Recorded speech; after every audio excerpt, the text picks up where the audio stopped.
What really happened with your host, Mike Rivero. You're listening to the Republic Broadcasting Network, where you'll find out what the Fukushima's going on. And aloha, America. Welcome to our show today. It is Monday, August 28th, 2017. And unfortunately, just as we started the show, our server for whatreallyhappened.com came under intense hacker attack. They always wait just when I'm getting ready to do the show, and then they'll come on in. And they have succeeded in crashing the site. So they know that we're a one-person operation. If I have to do the show, then I can't go in and deal with all of this. So obviously something is going on where people are very concerned that you not be allowed to hear certain things. So there we are. Anyway, it is Monday, August 28th, 2017. Start of a brand new week and all kinds of insane stuff going on there. And the good news, of course, is you probably noticed on the fade up here, I finally got the new mixer installed here. And for those of you on BAM User, this is the old mixer. And it's already been spoken for, so don't send in any emails. So that's going to be shipped out this afternoon. Okay, my server just came back. The automated systems work. Huzzah, huzzah, huzzah. All right, so let's get into it. We've got so much to talk about today. In fact, I got a very full talking points list here, and we're just going to tear right into it right now here. Obviously, the phone lines are open, 800-313-9443. Mike is in our control room. And even there at Round Rock, Texas, where RBN's hub is located, they're still feeling the wrath of Hurricane Harvey. This is a monster storm. There's absolutely no question about it. It is a monster storm. And they're looking at an unprecedented 50 inches of rain. And they're saying that the rain is going to continue for days to come. Now, the center of the storm has sort of wandered back toward the east along the coast of Texas, and those poor people in Louisiana who still have not fully recovered from Hurricane Katrina, they're now getting a huge amount of rain and weather. And everybody's saying, why were we not prepared for this? And, of course, the Houston government is out there saying, well, this is a once every 500-year flood. I mean, you can't expect us to be dealing with all of that. But, they said exactly the same thing when they got caught with heavy flooding last year and the year before. So it's really out of control over there. And as a matter of fact, Texas has activated all 12,000 of their National Guardsmen in response to this Harvey devastation. And so it is really ugly over there. The hurricane has managed to shut down major U.S. oil refineries. They're already talking shortages. They're predicting major price hikes. And, of course, we're still not hearing how many of those offshore oil platforms were damaged and may even now be leaking here. So that's going to have an impact. One of the big headaches everybody's dealing with is 911 in the Houston area is not responding. And, in fact, people are turning to social media to plea for help over what's going on there. And police right now in Houston are saying anybody who has a boat to help rescue people, and they're just connecting over social media. And they're now starting to compare Hurricane Harvey to Hurricane Katrina. Now, here's where politics really begins to show its ugly head here. Because apparently there was a photo that came on out showing some of these people in Texas in an airboat, and the people driving the airboat are white, and they're helping a black family out of the water into the airboat. So far, so good. It's what you expect from down in Texas, where people have a strong sense of community. But on the airboat, on the steering vane behind the propeller, there's painted a Confederate flag, and surprise, surprise, the Hillary people just went ballistic. There was this tweet put out by Logan Anderson, who I'm given to understand is a Hillary supporter, saying, I can't believe that they're having this Confederate flag out there. How dare they? And people were coming back and saying, all right, so if you're standing in the water and you're drowning, are you not going to get on the boat because of the flag? And Logan Anderson said, I would absolutely get on that boat. And then when they drop me off, I'd tear off the flag and drop it into the flood. Kind of hard to do. Like I said, it's painted on the steering vane of the boat. But for people to just exploit this politically is totally out of control. All right, we're going to take a phone call. James in South Carolina, aloha. Welcome to the show. What's on your mind? I want to talk about the Bernie Sanders lawsuit that was thrown out last week. It strikes me as kind of I'll tell you what, could you call back in like hour number 2, because I want to stay kind of focused on the hurricane news. All right, and we'll do that here. All right, okay. Now, there was a photo that came on out, went viral, was all over the media, and it shows residents of this assisted living facility in Dickinson, Texas, literally sitting in their home up to their waists in water because the police said, we just can't get there. We cannot get to you.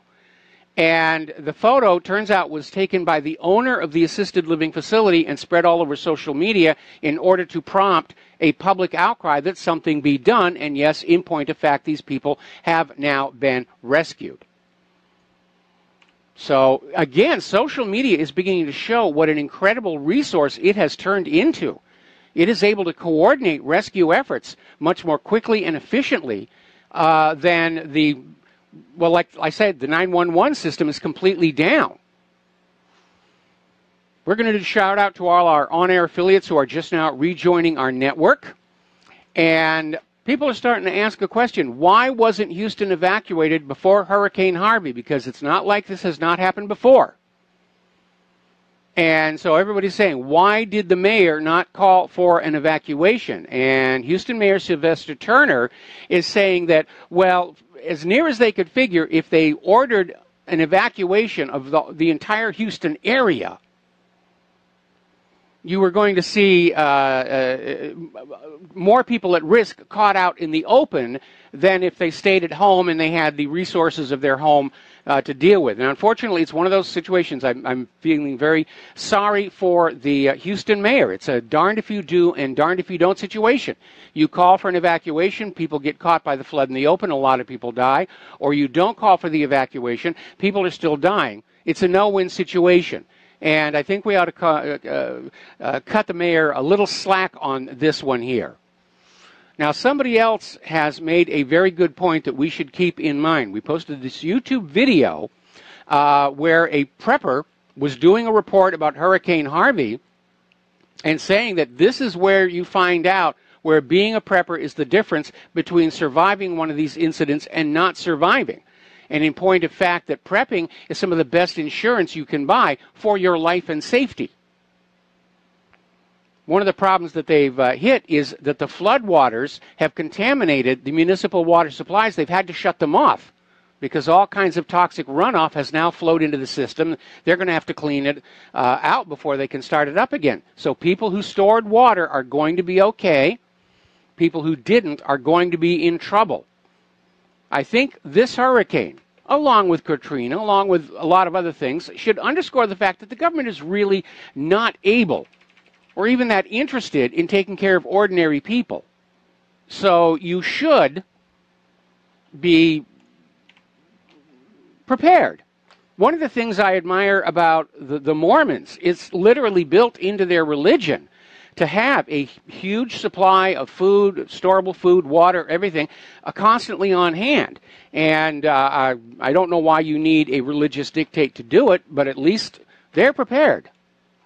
Now, the flooding is so bad, they actually shut down the Johnson Space Flight Center in Houston.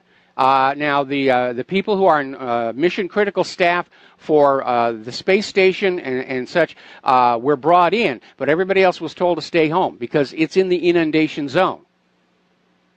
So this is a nasty one, and it's about to get a little bit worse in two specific areas because apparently there are two Houston reservoirs which have reached the point of overtopping. And so the U.S. Army Corps of Engineers is going to start releasing water from the Addicks and Baker dams into Buffalo Bayou, which is the main body of water running through Houston. And yes, they're saying this will result in more homes being flooded, but it's a decision between flooding a few homes and risking the collapse of the dams and flooding a lot more homes. So again, it's a no-win situation. Now, President Trump is going to visit the hurricane-torn area tomorrow on Tuesday. And if that's simply going to mean he's going to fly over an Air Force One and wave out the window, we don't really know. Everybody's already signed the appropriate disaster declarations, and these people are having a really, really hard time down there. And in the middle of it all, and it gets really, really disgusting, yes, there's looting going on. Come on, people. You're supposed to be Texans. You're supposed to be community-oriented. Of course, maybe these aren't Texans who are doing the looting, but apparently a lot of televisions are being liberated during this whole thing. And as if they have not had enough problems already, there is a new tropical storm, Irma, that could form off the southeast coast of Carolina. And they've already issued the tropical storm watches for the Carolina coast. It's not nice to fool Mother Nature. All right, let's get off the hurricane here and get into the politics. Very interesting article came out of Global Research up in Canada. The structure of power in American society, a military junta is now ruling the United States. And we know that when the Founding Fathers set up the country, they set it up with a federal government that was split into parts to keep an eye on each other. But in more recent decades, we've seen those three branches of government start to act like they should be in charge. We've had the Supreme Court rewriting the law and the Constitution from the bench. We have Congress overriding the White House on the wars. And more people are beginning to realize the fact that Donald Trump has been brought to heel on the war agenda says that effectively we're being ruled by a military junta that thinks war is the solution to all of their problems. Okay, we're going to take a phone call. George from Texas, aloha. What's on your mind? How you doing, Mike? My weekend wasn't so good. Right now I'm in Houston. I'm looking outside, 24 stories up on a hospital building because I had a medical emergency. I had to go to ER down in Brazoria County, and they shipped me up to Houston before the roads were closed. But I could say one thing right now. It's more like I'm looking all around. I'm seeing helicopters rescuing people, and the city's pretty busy here.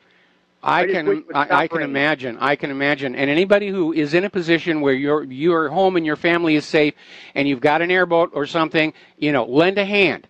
This is where everybody has to pull together. You can't just sit and say, "Hey, the government's coming to get us." Remember, and FEMA's doing a much better job this time than they did in Katrina. But remember how bad a job they did in Katrina. This is a good textbook example of developing that sense of community and looking out for each other. George, by any chance you have a camera in your cell phone? Yes. I hope you'll take pictures for us. All right. Well, Mike, I got one more thing. About the politics in this rescue thing, I don't care if you hate Trump, love Trump. Put politics aside and put the people first for once. I absolutely agree.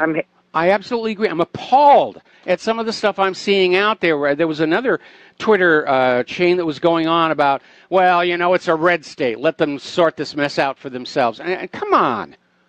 I mean, if you are so obsessed with politics that you are no longer a functional member of society, then you probably ought to be locked up somewhere. Well, I got to tell you one thing. The hospital, I'm in a hospital bed right now, but I'll get out of my bed and take pictures. But anyway, I got to say one thing. The hospital staff, the order is from the state is nobody can be admitted to the hospital. Nobody can leave. Even though I might be well enough to be discharged, I have to stay. Yes. The nurses have been working around the clock. They haven't been able to go home to their families. The people who are supposed to come in are not be able to come in. So it's more like it's very.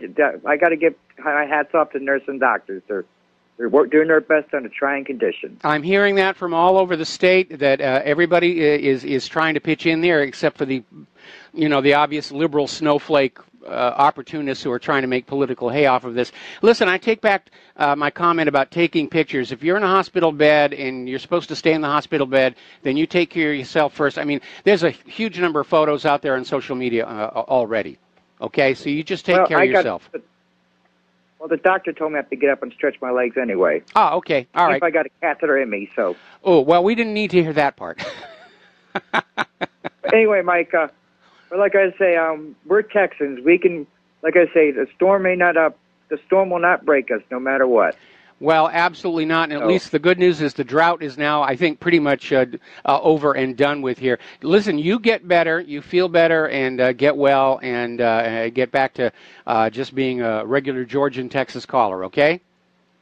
All right. Well, thank you, Mike. All right, thanks an awful lot. Okay, well, that's George in Texas. He's a regular caller to the show, and I was unaware that he was dealing with a medical crisis. And I know what that feels like from just a few years ago myself here. Now, getting on back to for all intents and purposes, the rest of the world is now seeing the United States run by a military junta that has basically usurped the power of the executive, the legislative, maybe even the judicial. Look at all the war crimes they're committing. And this might be a good reason or a good explanation for why Trump is walking back into Afghanistan, which has been a quagmire for the United States for 16 years and has been the ruin of other empires throughout history, going all the way back to Alexander the Great.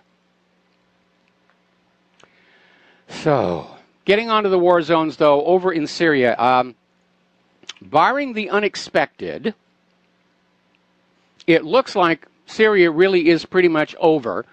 Apparently in southern Raqqa, there was a clash between ISIS and the Syrian army, and ISIS suffered large numbers of casualties.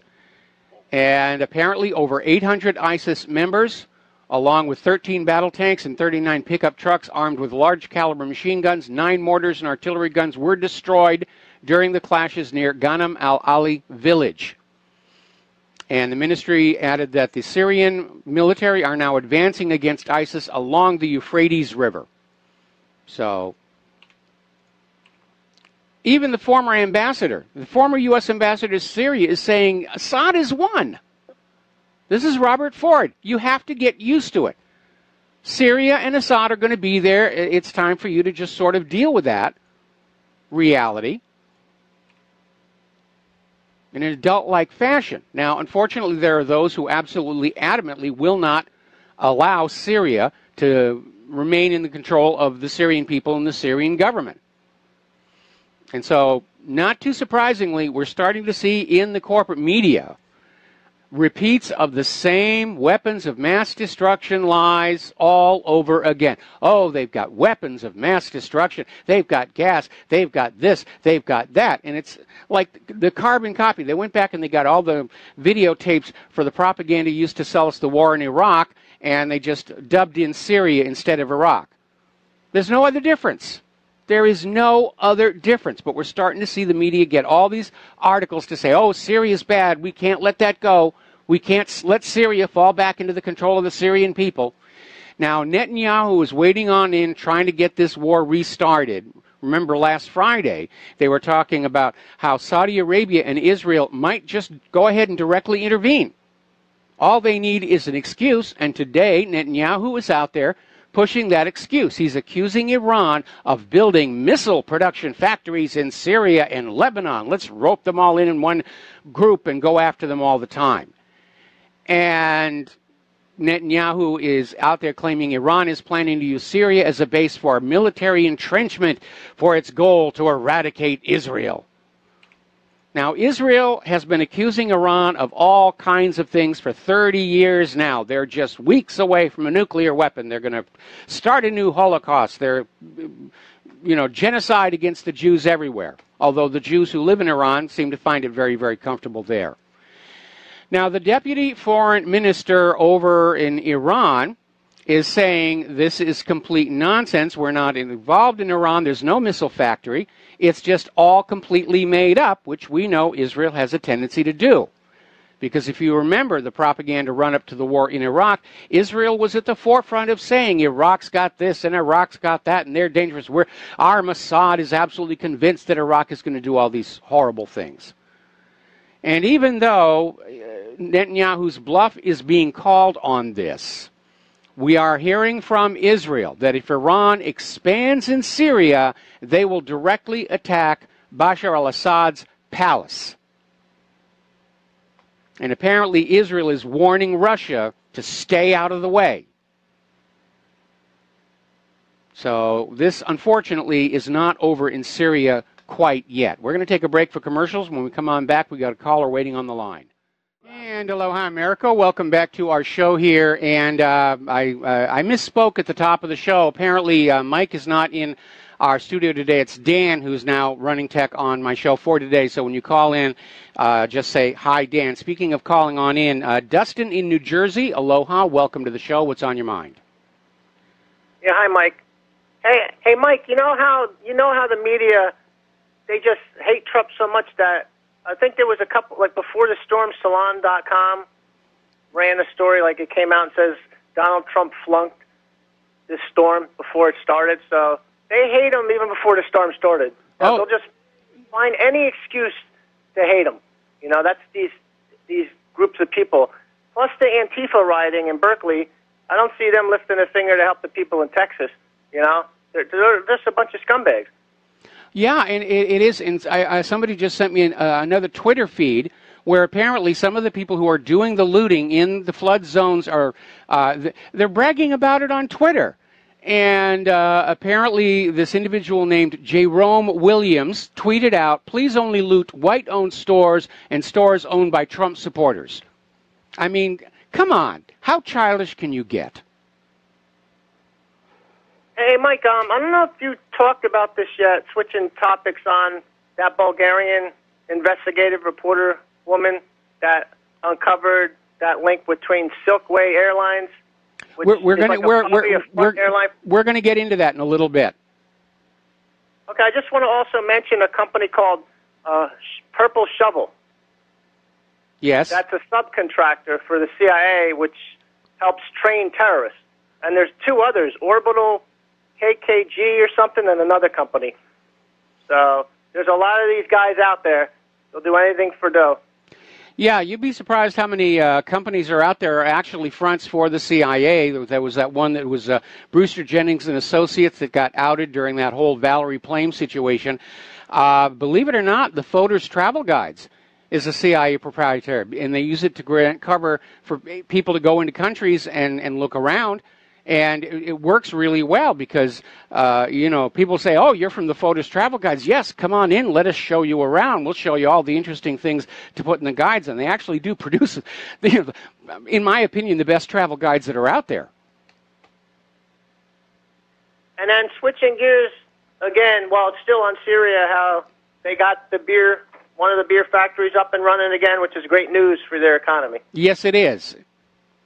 Okay? Thanks, Mike. All right, thanks an awful lot. We're going to let you go here. And getting on back here, we are hearing now that Red Cross facilities all along the East Coast are already sending their warehoused resources down to Texas. It's all on its way. They're moving in. We're not going to see a repeat of what happened following Katrina. All the necessary resources are on the way, which doesn't mean that if you have something that you can send along, go ahead and help them out. All righty, getting on back to the war zones. Russia has deployed 2 brand new diesel-electric submarines, said to be the quietest in their class, to the Mediterranean to support the Black Sea Fleet's task force operating off the coast of Syria. And these are very, very quiet submarines.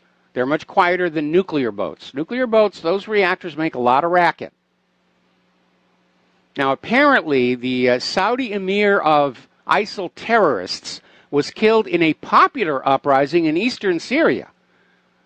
This is a new development. The Syrian people have had enough of this nonsense. And apparently, according to local sources, just this crowd attacked this guy's car in southeastern Deir ez-Zor and just killed him. So it's definitely looking like Syria is going to remain the property of the Syrian people here. Now, this is the story that Dustin was alluding to here. There's a Bulgarian reporter who uncovered evidence that the United States and its allies, notably Saudi Arabia and the United Arab Emirates, have been using Azerbaijan's Silk War Airlines to ferry entire plane loads of weapons to Syrian militants under the disguise of being diplomatic cargo so they wouldn't be inspected. We're going to take another break for commercials here, and we'll be back with more on this story. Anyway, so we're talking about this Bulgarian reporter who uncovered that the United States, Saudi Arabia, United Arab Emirates, say that 3 times fast, have been using Azerbaijan's Silk War Airlines to ferry entire plane loads of weapons to the Syrian militants. Some of these weapons have wound up in the hands of the Nusra Front, which is supposed to be the really, really bad guys. They're not the moderates.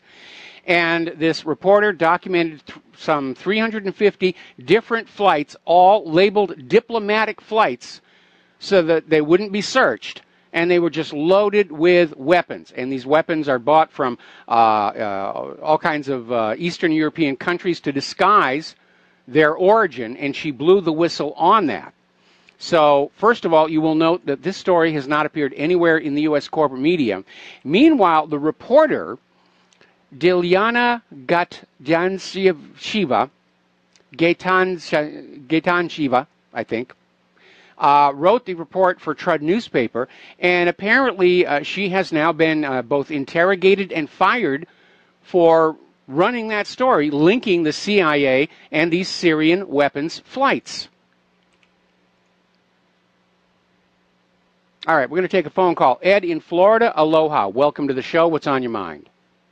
Aloha, Mike. I just wanted to talk about the looting. I'm old enough to remember the lootings in New Jersey back in the late 60s, early 70s, and I can remember when the National Guard were posted at strategic points to make sure the rioters didn't pass into certain neighborhoods.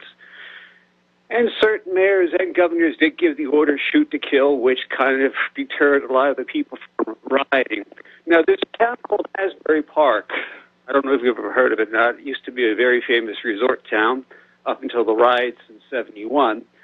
They burnt down at least 40% of the town. Main Street was totally burnt except for one store. You want to take a guess on what that one store was that they didn't burn down? Please enlighten us.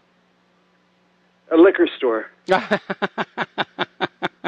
Yeah, I can see the rationale behind that. I remember the looting that took place following the Rodney King verdicts out in Los Angeles, and the amazing thing was that the people who were doing the looting in South Central didn't live there. There were people that were literally driving down from the San Fernando Valley to go on a looting spree, and I know that because the managers of the apartment where we lived at the time had gone on down there, and we just happened to run into them coming back, and they got cases and cases of liquor, and they're out to say, take one, and it was just kind of a little weird to see that. But again, I look at the behavior of these people taking advantage of the situation, either the looters or the politicians, and I'm not the only person appalled by this. There's an article that just came out of Investment Watch blog about have we lost our humanity? Social media comments about Hurricane Harvey victims get nasty, and they do. And it's another sign of the deterioration of our society, where we've lost our cohesiveness. And, of course, a big part of that is deliberately induced. We have a government that, in order to consolidate in its own power, actively works to split the American people into these violent, occasionally, factions against each other. And it surfaces during these crises when we should all be pulling together to help our fellow American in this time of need, and instead people are out there screaming about the Confederate flag on the airboat that's rescuing black people. Who cares? And it shows the extreme pettiness of some of these political activists. I miss the day when candidates would run on law and order. That's what you need in order to maintain a society. Not charity, not compassion, but law and order. Those are the top two, because without those, there is no compassion, there is no charity. And I just wanted to say before I let you go, Mike, I really enjoy your show. And also remember those Koreans on top of the rooftops of their stores in South L.A. as they were shooting the potential looters? Yeah, I remember that. When somebody from California asks me, why do you need a semi-automatic rifle? I point that out. Absolutely. Absolutely, because when the rioting broke out in South Central, the LAPD ran, and people were just left to protect their own stores from the looters and burners, and those people who didn't have guns ran smack up into the California's 2-week waiting period, and then on top of all that, the LA City Council put a ban on all ammunition sales within Los Angeles County. And, of course, that immediately created a black market of people driving down to Orange County, loading up their car with ammunition, bringing it back and selling it at a 200-300% markup. Well, I think had I moved to Florida 10 years ago, the gun laws here are constitutional, and we really don't have to worry about rioting, if you get my point. Yes. And a lot of the towns around here. Because, every 4th of July, every New Year's Eve, you could hear the gunshots going off. And crime rate's at a minimal here. So it's safe for now, but who knows? 10 years from now? Yeah. 5 years from now? A year from now? I'm having trouble seeing this country still intact a year from now, to be very honest. Anyway, Ed, thanks an awful lot. We're going to let you go here. Thanks a lot. All right, and getting on back to the war zone, once again, the United States has been caught evacuating ISIL commanders from Deir ez-Zor ahead of the Syrian army's rapid advances. The Syrian army is closing in on these terrorists, and you have the U.S. evacuating them, flying them out in helicopters. I guess they need these guys alive to drop into the Philippines to justify an invasion there, or to drop into Afghanistan to justify an invasion there, or wherever they're going to invade next. Oh, there's ISIS down in Venezuela. We have to invade now. So, yeah, you've got to get those assets out there. But it again shows the duplicity of the United States government in all of this war conduct. Now, over in Iraq, their forces have taken the last major stronghold of the Islamic State, and so it looks like that is cranking on down as well. This U.S. policy is stumbling badly. Remember back in 2005, I think it was, General Wesley Clark blew the lid off the U.S. plans for war, and it was basically a plan to conquer all of the resource-rich areas of the Middle East, and now they've expanded to include South America, in order to lock those resources to the U.S. dollar, in order to keep foreign demand for dollars up and prop up that Federal Reserve note.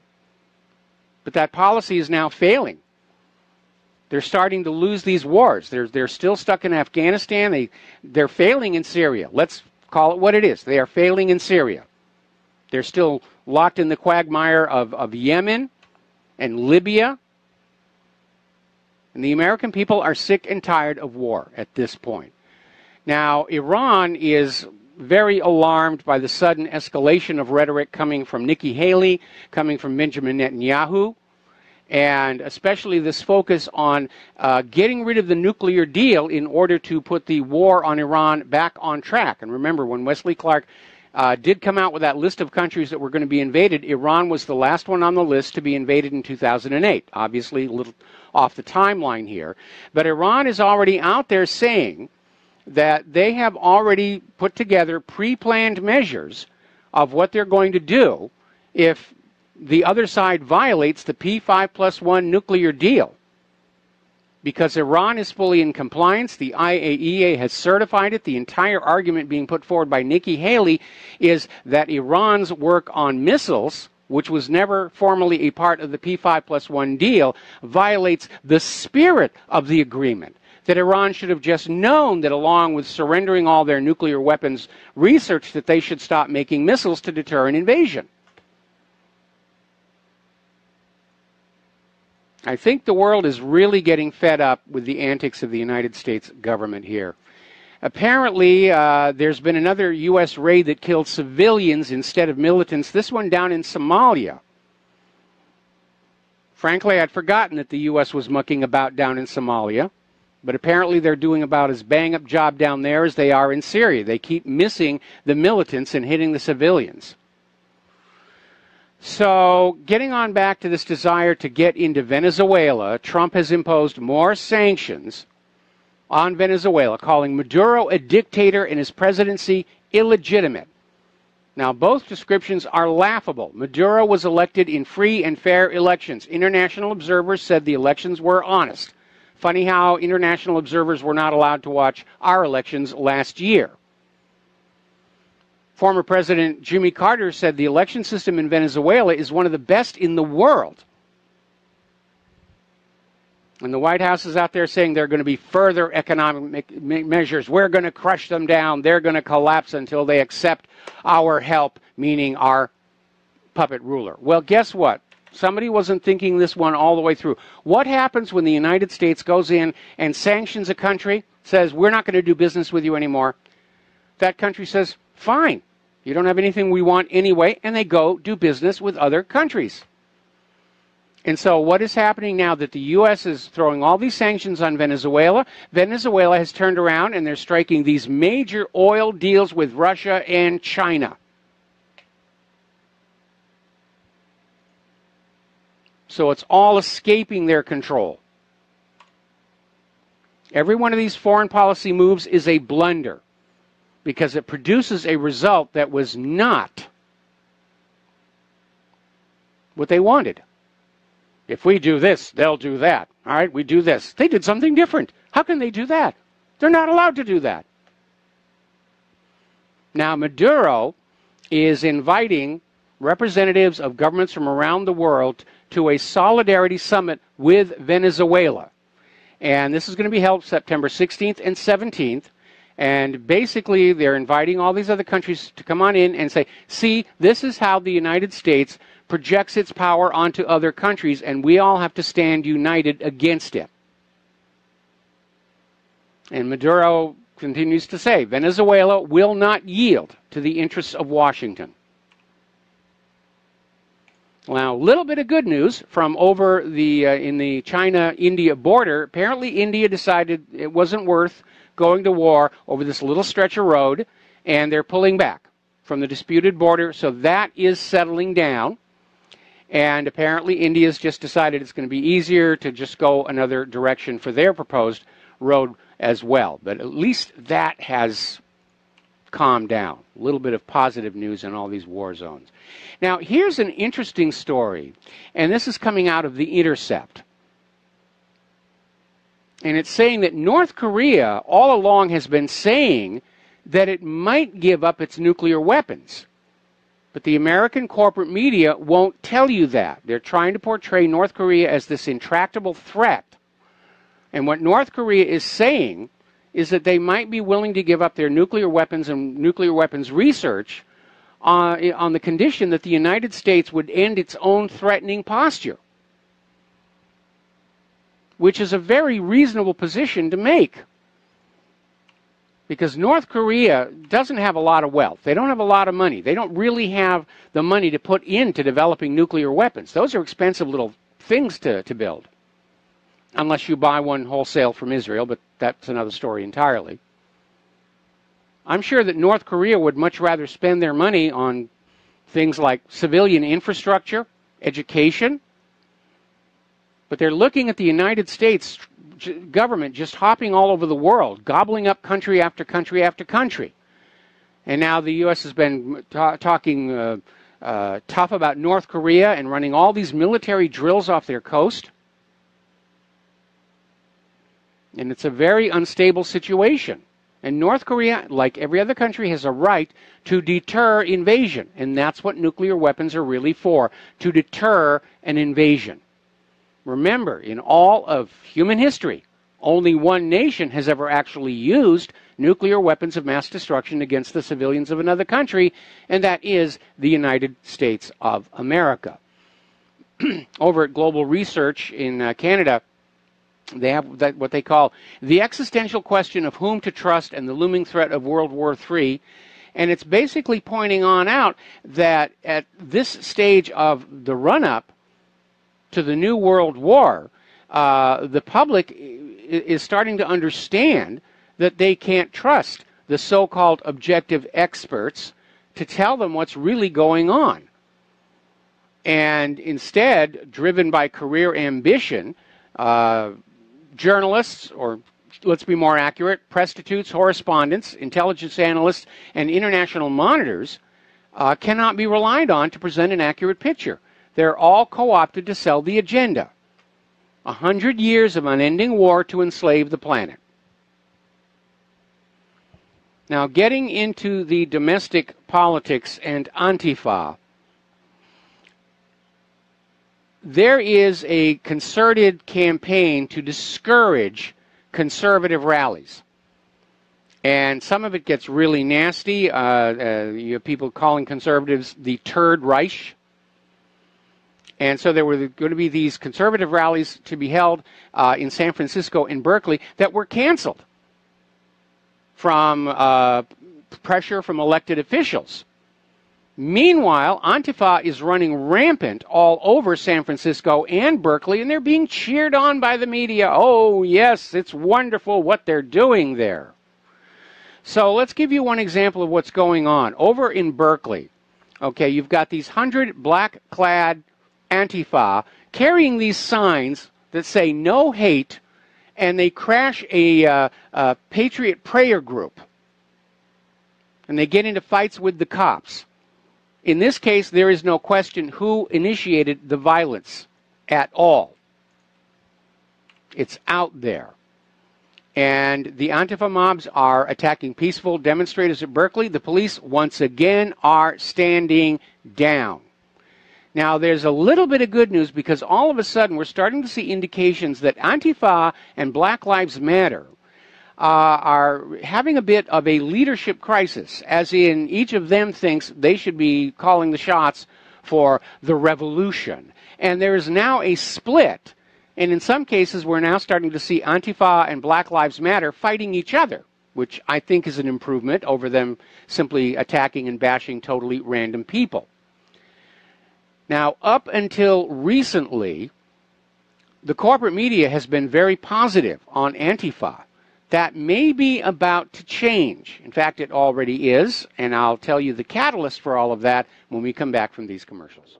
And aloha, America. Welcome back to our show here. And as I was saying before, up until recently, the corporate media has been treating Antifa like, you know, they're the good guys. And, oh, yes, they're fighting for freedom and they're fighting against fascism. And they're, you know, and yes, they're clubbing people, but they're only clubbing the bad people and the rest of it. However, that may be about to change because apparently there was a Bay Area TV anchor who went over to look at what was going on in Berkeley, and he got attacked, and his camera was smashed.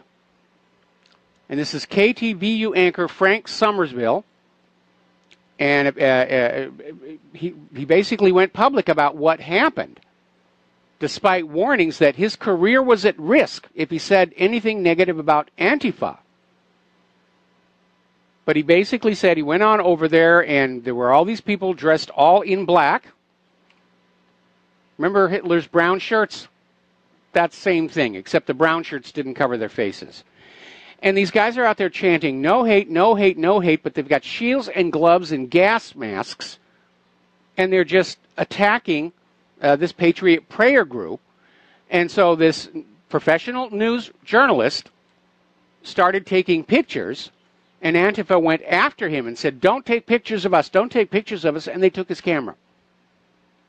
And he went public, and it may have sparked a catalyst because MSNBC just started reporting on Antifa violence. And apparently on Morning Joe, mentally stunted snowflakes on college campuses. I think this whole Antifa, Black Lives Matter attempt to kick up race riots is in the middle of self-destructing. Because again, you cannot bring about real social change by alienating popular opinion. It just is not going to work here. Now, meanwhile, over at the Washington Post, they're out there insisting that all of these conservatives, these right-wing radicals who are, you know, putting their faces in the way of the Antifa fists, you know, they're all inspired by Russia. And yes, they're neo-Nazis, but no, they're not emulating Nazi Germany. They're being inspired by Putin's Russia. And then they wonder why nobody wants to read their newspaper anymore. Last week, the New Yorker magazine actually wrote an article trying to insist that there is no deep state in America. It just looks like there is, but there really isn't. Which is sort of the New Yorker's version of pay no attention to that man behind the curtain.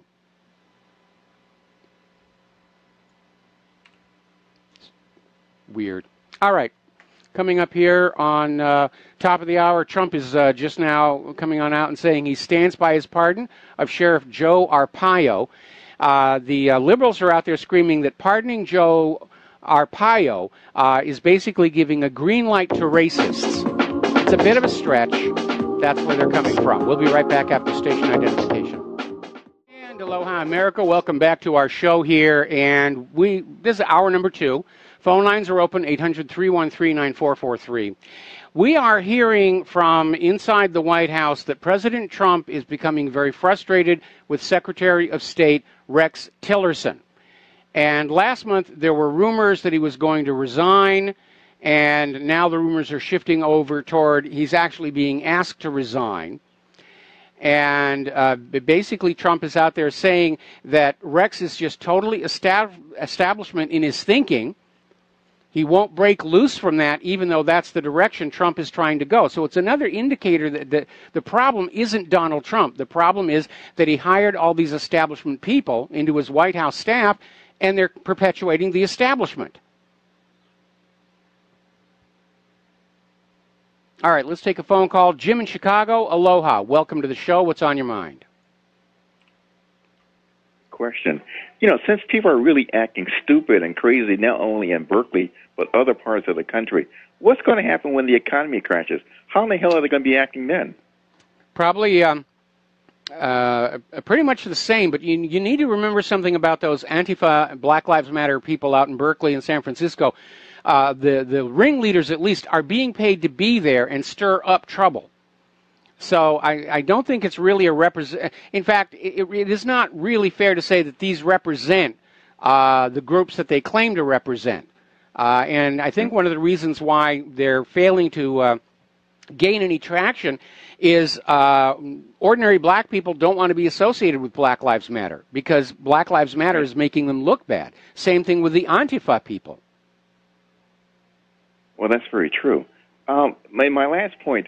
Your first story this afternoon regarding what happened in Texas with the airboat and the guy was rescuing this black family and he's getting criticized because he had a Confederate flag.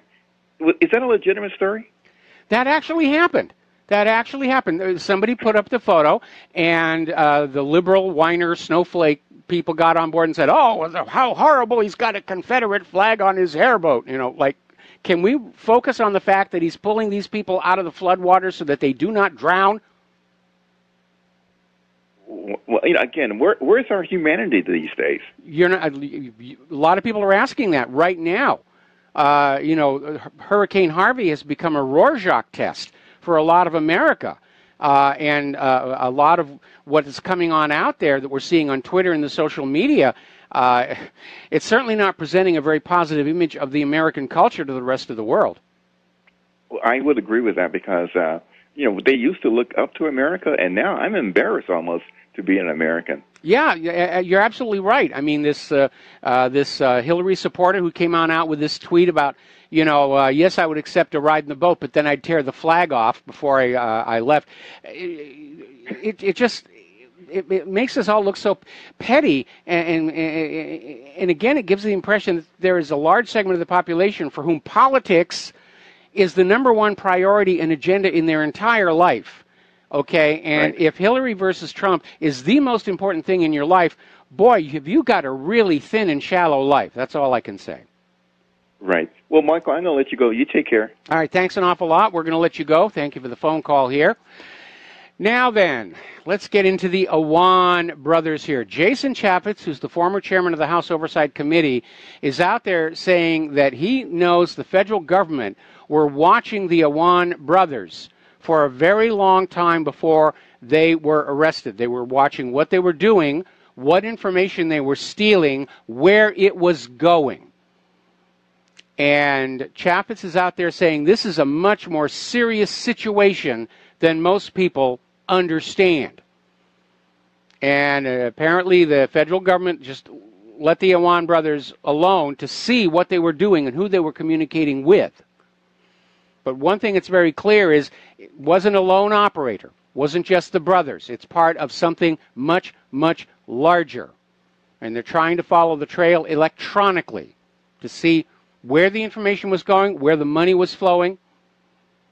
And there's a big question to be asked out there. Now, as you know, over the weekend, it came on out that the federal government is now talking espionage charges against Imran Awan, and they're putting pressure on him to make a deal, to turn state's evidence, primarily against Debbie Wasserman Schultz, who then in turn will be pressured to turn state's evidence against Hillary Clinton.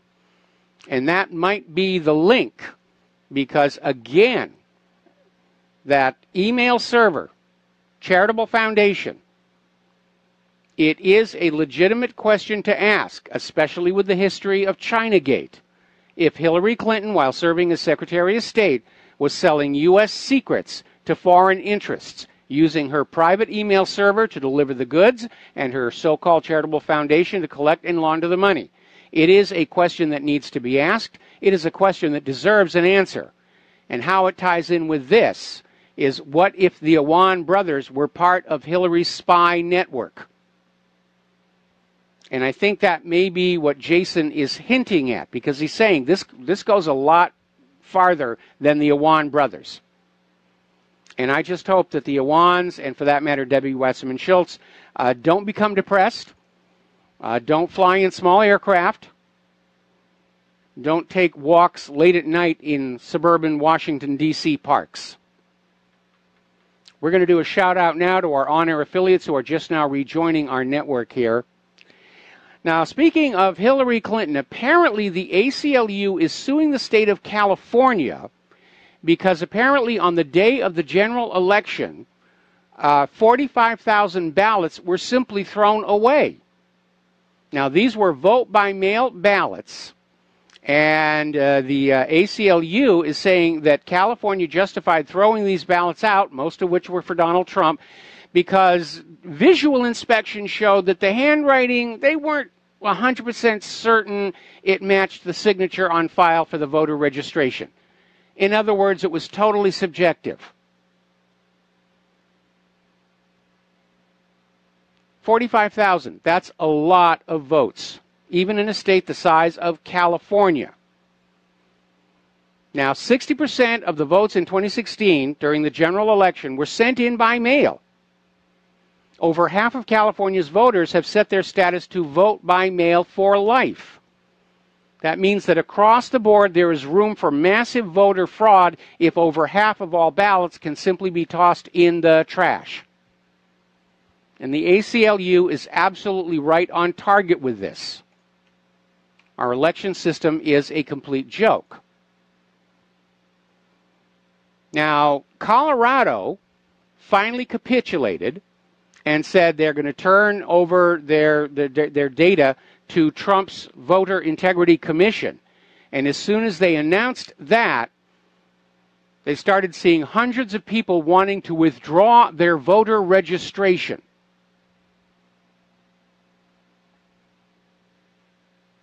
Hundreds. All across the state. Let's see. Arapahoe County, 160 people pulled their registrations. See, other counties, same thing. People don't want to get caught with the fact that they had fraudulent voter registrations. They've asked to withdraw them. All right, let's take a phone call. Kathleen in Paris, aloha. Welcome to the show. What's on your mind? Oh, Michael. I'm going to talk about the M1 brothers. Mm-hmm. And it's about... I'm not sure I'm buying this. That, oh, yeah, we're on to M1 Brothers for a long time.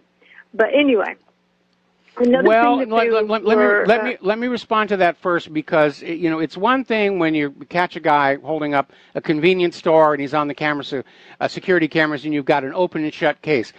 We're dealing with people who are in the very peak of the government and presumably have political patronage to be doing what they're doing.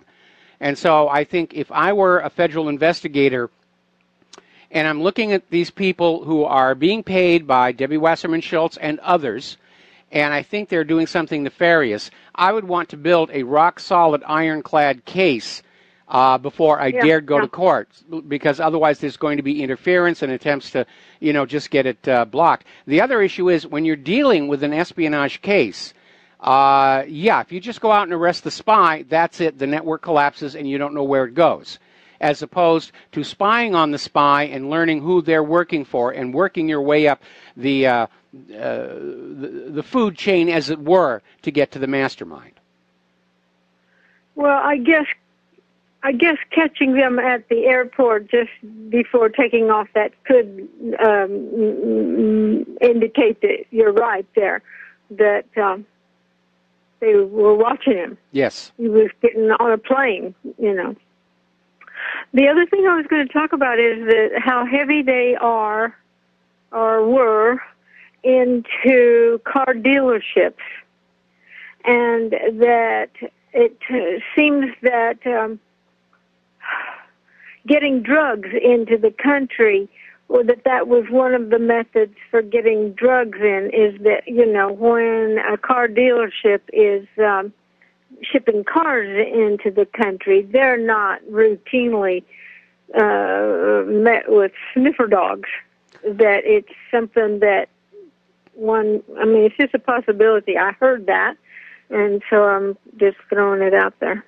Well, one thing is very obvious. Looking at the Awan brothers, they had an immense amount of wealth for people who ostensibly were IT contractors. And again, right, the fact that Debbie Wasserman Schultz kept Imran on her payroll up until his arrest indicates that maybe he had something on her, or that she was his patron and trying to protect him and get him out of the country before things could fall apart. But I can imagine right now Debbie Wasserman Schultz is feeling very, very nervous. Yeah.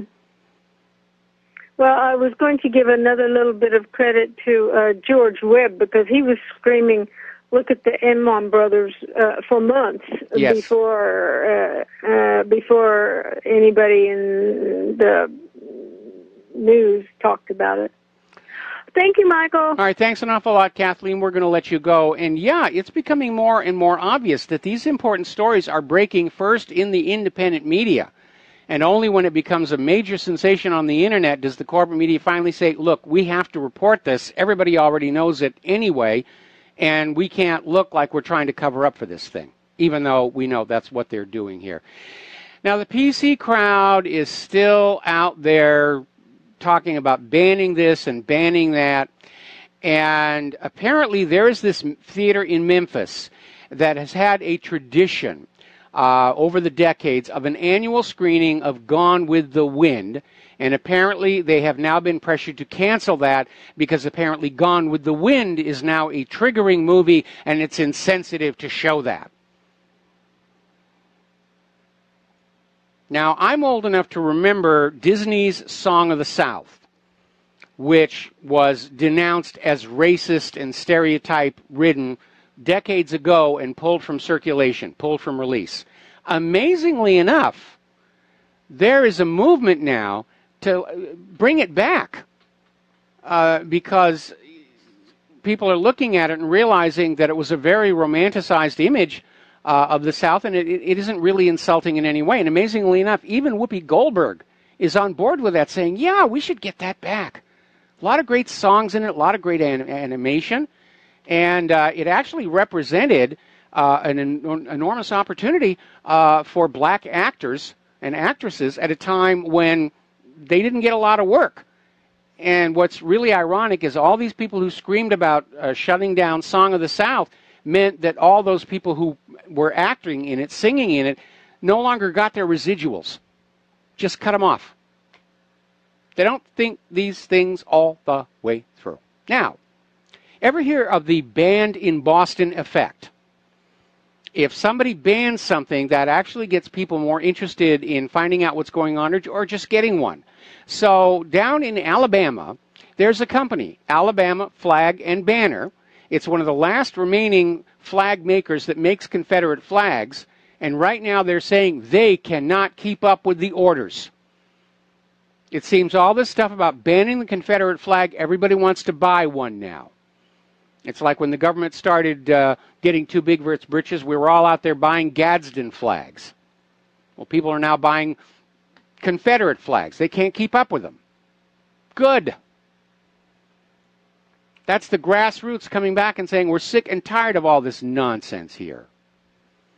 By the way, for all those people coming on in and saying, well, we should tear down this statue, Robert E. Lee was an enemy of the state, he was this, he was that.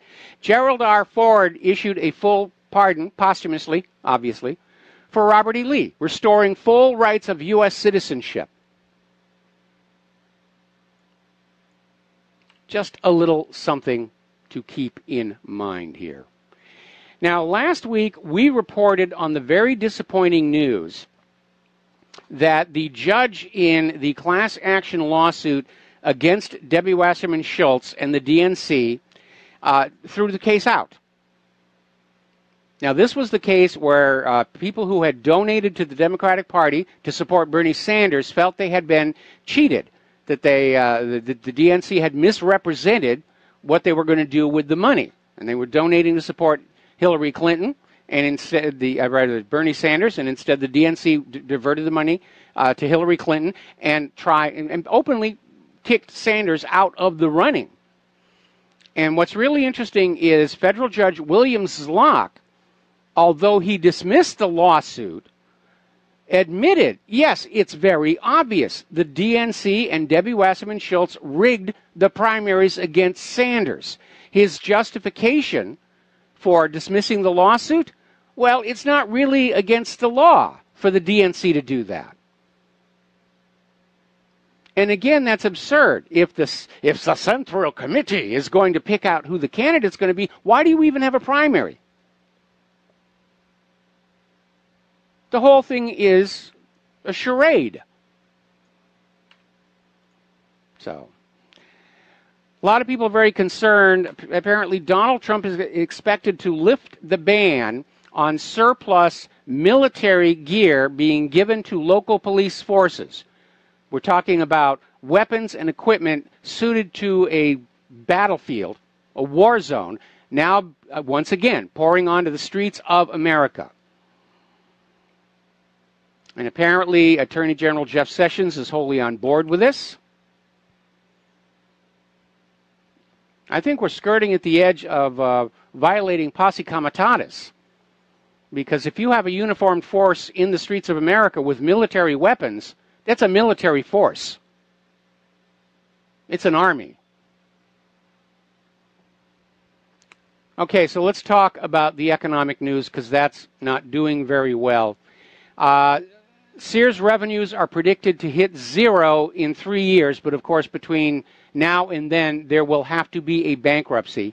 Sears is going down the tubes at an ever faster rate. I'm amazed that they're still finding anybody willing to loan them any money at all. Story at Investment Watch blog, you're simply not allowed to know what happens in the real U.S. economy. America's auto bubble is on the verge of implosion. And we all know what's going on there. They're trying to keep the factories open, trying to keep the workers working. They're building up a huge surplus of unsold cars. And I mentioned before how there's this old drive-in movie theater lot. The movie theater's been gone. They took the screens down and everything. It used to be used for a flea market. Now it is an overflow lot for all the car dealerships who are trying to get rid of their 2017s because the 2018 models are due to hit the showroom floor at any time now. And over this last weekend, we heard one of the most bizarre used car commercials we've ever heard. And it was this used car company, the guy who owns the thing, out there saying, we have to get rid of cars. We just lost the lease on our storage lot. And he said, and they're out there with amazing values. Anybody who has any money at all, it's a great time to be getting a car. Then in this same commercial, he says, if you have a lot to lease or rent, please call us because we have to get our cars off our current lot by the end of the month. And that tells you just how desperate things are right there. I mean, if you look at the prices, look at the deals on the commercials. If we actually had money, we'd all be going to get new cars.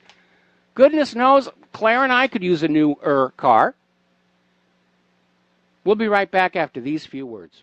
And aloha, America. Welcome back to the show. And speaking of cars, I'm going to throw this in here just because it's going to annoy some certain individuals who keep calling into the show here.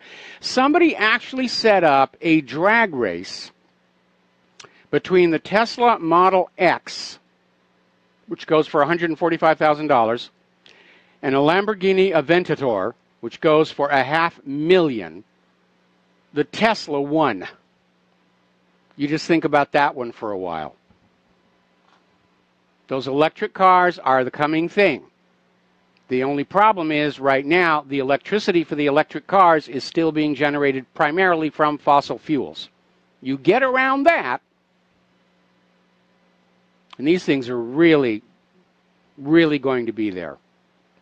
And I've had a chance to see a Tesla up close, and I thought it looked really good as well. Remember George from Texas? He just started sending me some pictures, and I'll put them up at the website after the radio show today so you can take a look. And it's a mess over there. Meanwhile, we'll take a phone call. Michael in Los Angeles, aloha. Welcome to the show. What's on your mind? Hey, Mike. How you doing? I just wanted to call. I don't know if you heard or if you discussed it already, but Stormfront, the white nationalist, horrible neo-Nazi site, whatever, is down. And it's allegedly taken down because Google and Cloudflare and the web, which is the domain host provider, basically said that they're not going to tolerate hate speech anymore. And my commentary is like, we're down a slippery, slippery slope, my friend. I mean, they are claiming that Stormfront has like aggravated or like accelerated black on white violence, and they're advocating for it. And there's people that have been like murdered because of Stormfront. It's like, what's next? You're going to ban cars because of Charlottesville? You're going to ban guns, knives? It's never going to end. And it's all just a conditioning effect. And I don't really care what they talk about. I think they have a right to say whatever they want as long as they're not hurting anybody. And at this rate, man, oh, man, I don't know what's going to happen. I just wanted your take on that, but have a good one, brother. All right, thanks an awful lot. I'm in agreement with you. Now, obviously, I don't visit Stormfront. I don't link to them. I've only looked at them a couple of times, and that was like years and years ago. But, yes, if you have a First Amendment right to freedom of speech, that applies to everybody. The instant you start being selective, you no longer have freedom of speech, you have permitted speech, and that is indeed a slippery slope. That being said, the few times that I did look at Stormfront, I thought it was a propaganda outfit to sell the idea that there was racism in the United States, not to cause it. So who knows on that one. But we are seeing, unfortunately, basically the ultimate goal is to shut down any websites that challenge the official view on anything.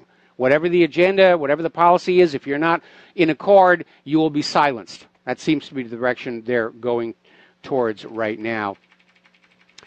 Getting on back to the economic news, somebody actually wrote in a comment about the movie Gone with the Wind, and they visited a museum in Cleburne, Texas, which is named after a Confederate general, and one display quoted Hattie McDaniel, who played Mammy, saying that it's definitely better to get paid $700 a day for playing a maid than just $7 a day to actually be one.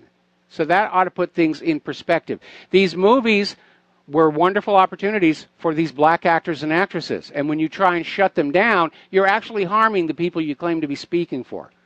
Just a little something you might want to keep in mind here. Apparently, they're talking about a $100 billion bailout for Fannie Mae and Freddie Mac, possibly as soon as October.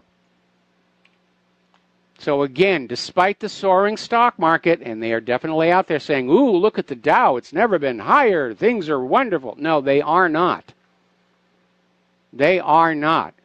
And we're literally in a race to see where the U.S. government needs to start a major global war ahead of the economic collapse so they got something to blame it on.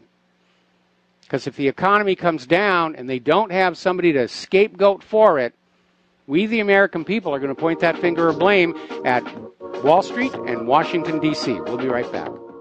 And aloha, America. Welcome back to the show here. And before we take this next phone call, somebody sent me in an email about the tearing down of the Confederate statues. And especially with an eye toward all these governments down in the southern parts of the country that are tearing these statues down, they're not really thinking it all the way through. And I want to share a little experience with you. Many years ago, I earned my living as a professional magician. And one summer, I got hired to work on a real Mississippi riverboat, the Mississippi Queen. And I would play a riverboat gambler, and I did card tricks based on gambling. I dressed up like a gambler. We had Necco wafers for the poker chips and everything like that. And a big part of these riverboat tours were taking people to all of these Civil War sites and various monuments and some of the surviving antebellum plantations.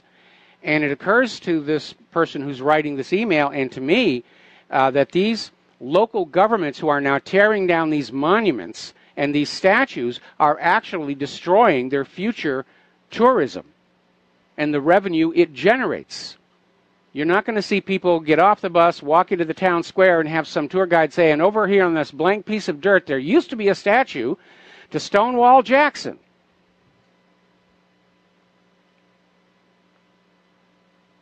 So, again, knee-jerk reactions to liberalism, and they don't think it all the way through. All right, let's take a phone call. Patrick in Oregon, aloha. Welcome to the show. What's on your mind? Hey, good afternoon, Michael. Glad to talk to you. Yeah, you briefly brought up about how Fannie Mae and Freddie Mac were having trouble, and they're going to need a bailout. Well, the Obamacare's in trouble, or Freddie, they're in trouble because Obamacare they've been doing a net asset sweep for a couple of years now, taking all their money away from them to put into Obamacare. Yes. And so that's basically why I called, and I'd like to know what we can do about that. Well, again, at this point, the system is irretrievably doomed. They're robbing Peter to pay Paul. They were looting Fannie Mae and Freddie Mac to prop up Obamacare. Obamacare is a failure. They've been plundering the Social Security Trust Fund to prop up the federal government as a whole. And now they can't make good on all of that borrowing. There's too much debt. And even worse, we have a government that has encouraged corporations to offshore the high-paying jobs, which means the tax revenues coming on in are in decline. We keep hearing the federal government saying that the tax revenues are at an all-time high. I don't know who they're taxing.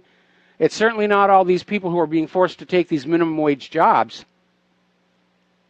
Nope, sooner or later, all of us people are going to have to get together, and we're going to have to get our courages up, and we need to round up all these politicians that are doing this to us, and we need to tar and feather them and run them out of town in a rail, or better yet, find a tall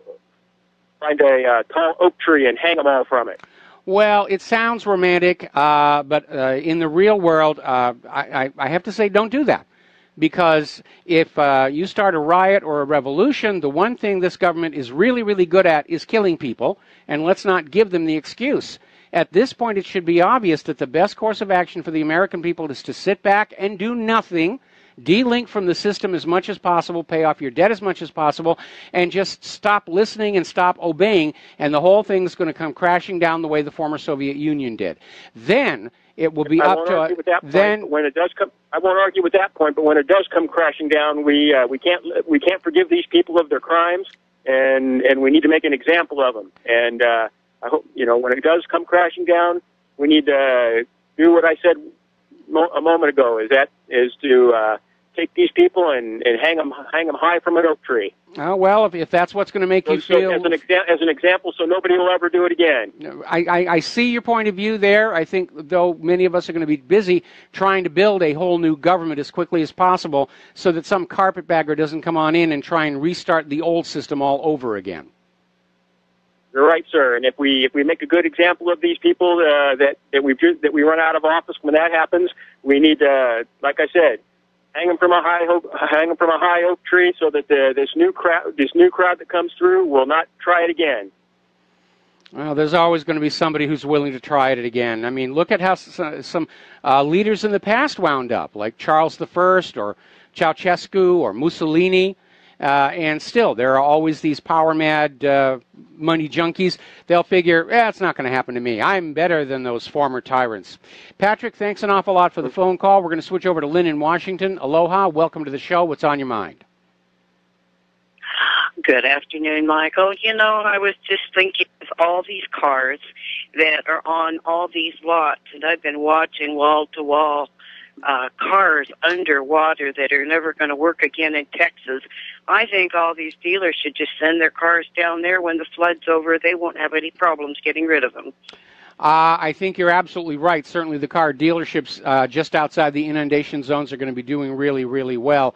But in the end, I'm almost wondering if what this nation needs right now is a replay of Ronald Reagan's cheese program, where there was this huge surplus of cheese that had built up, and what they did is the government simply acquired it all and sent these giant blocks of cheese. Every American family got one. I remember when we got one, it was just this huge block of cheese. It was good cheese, too.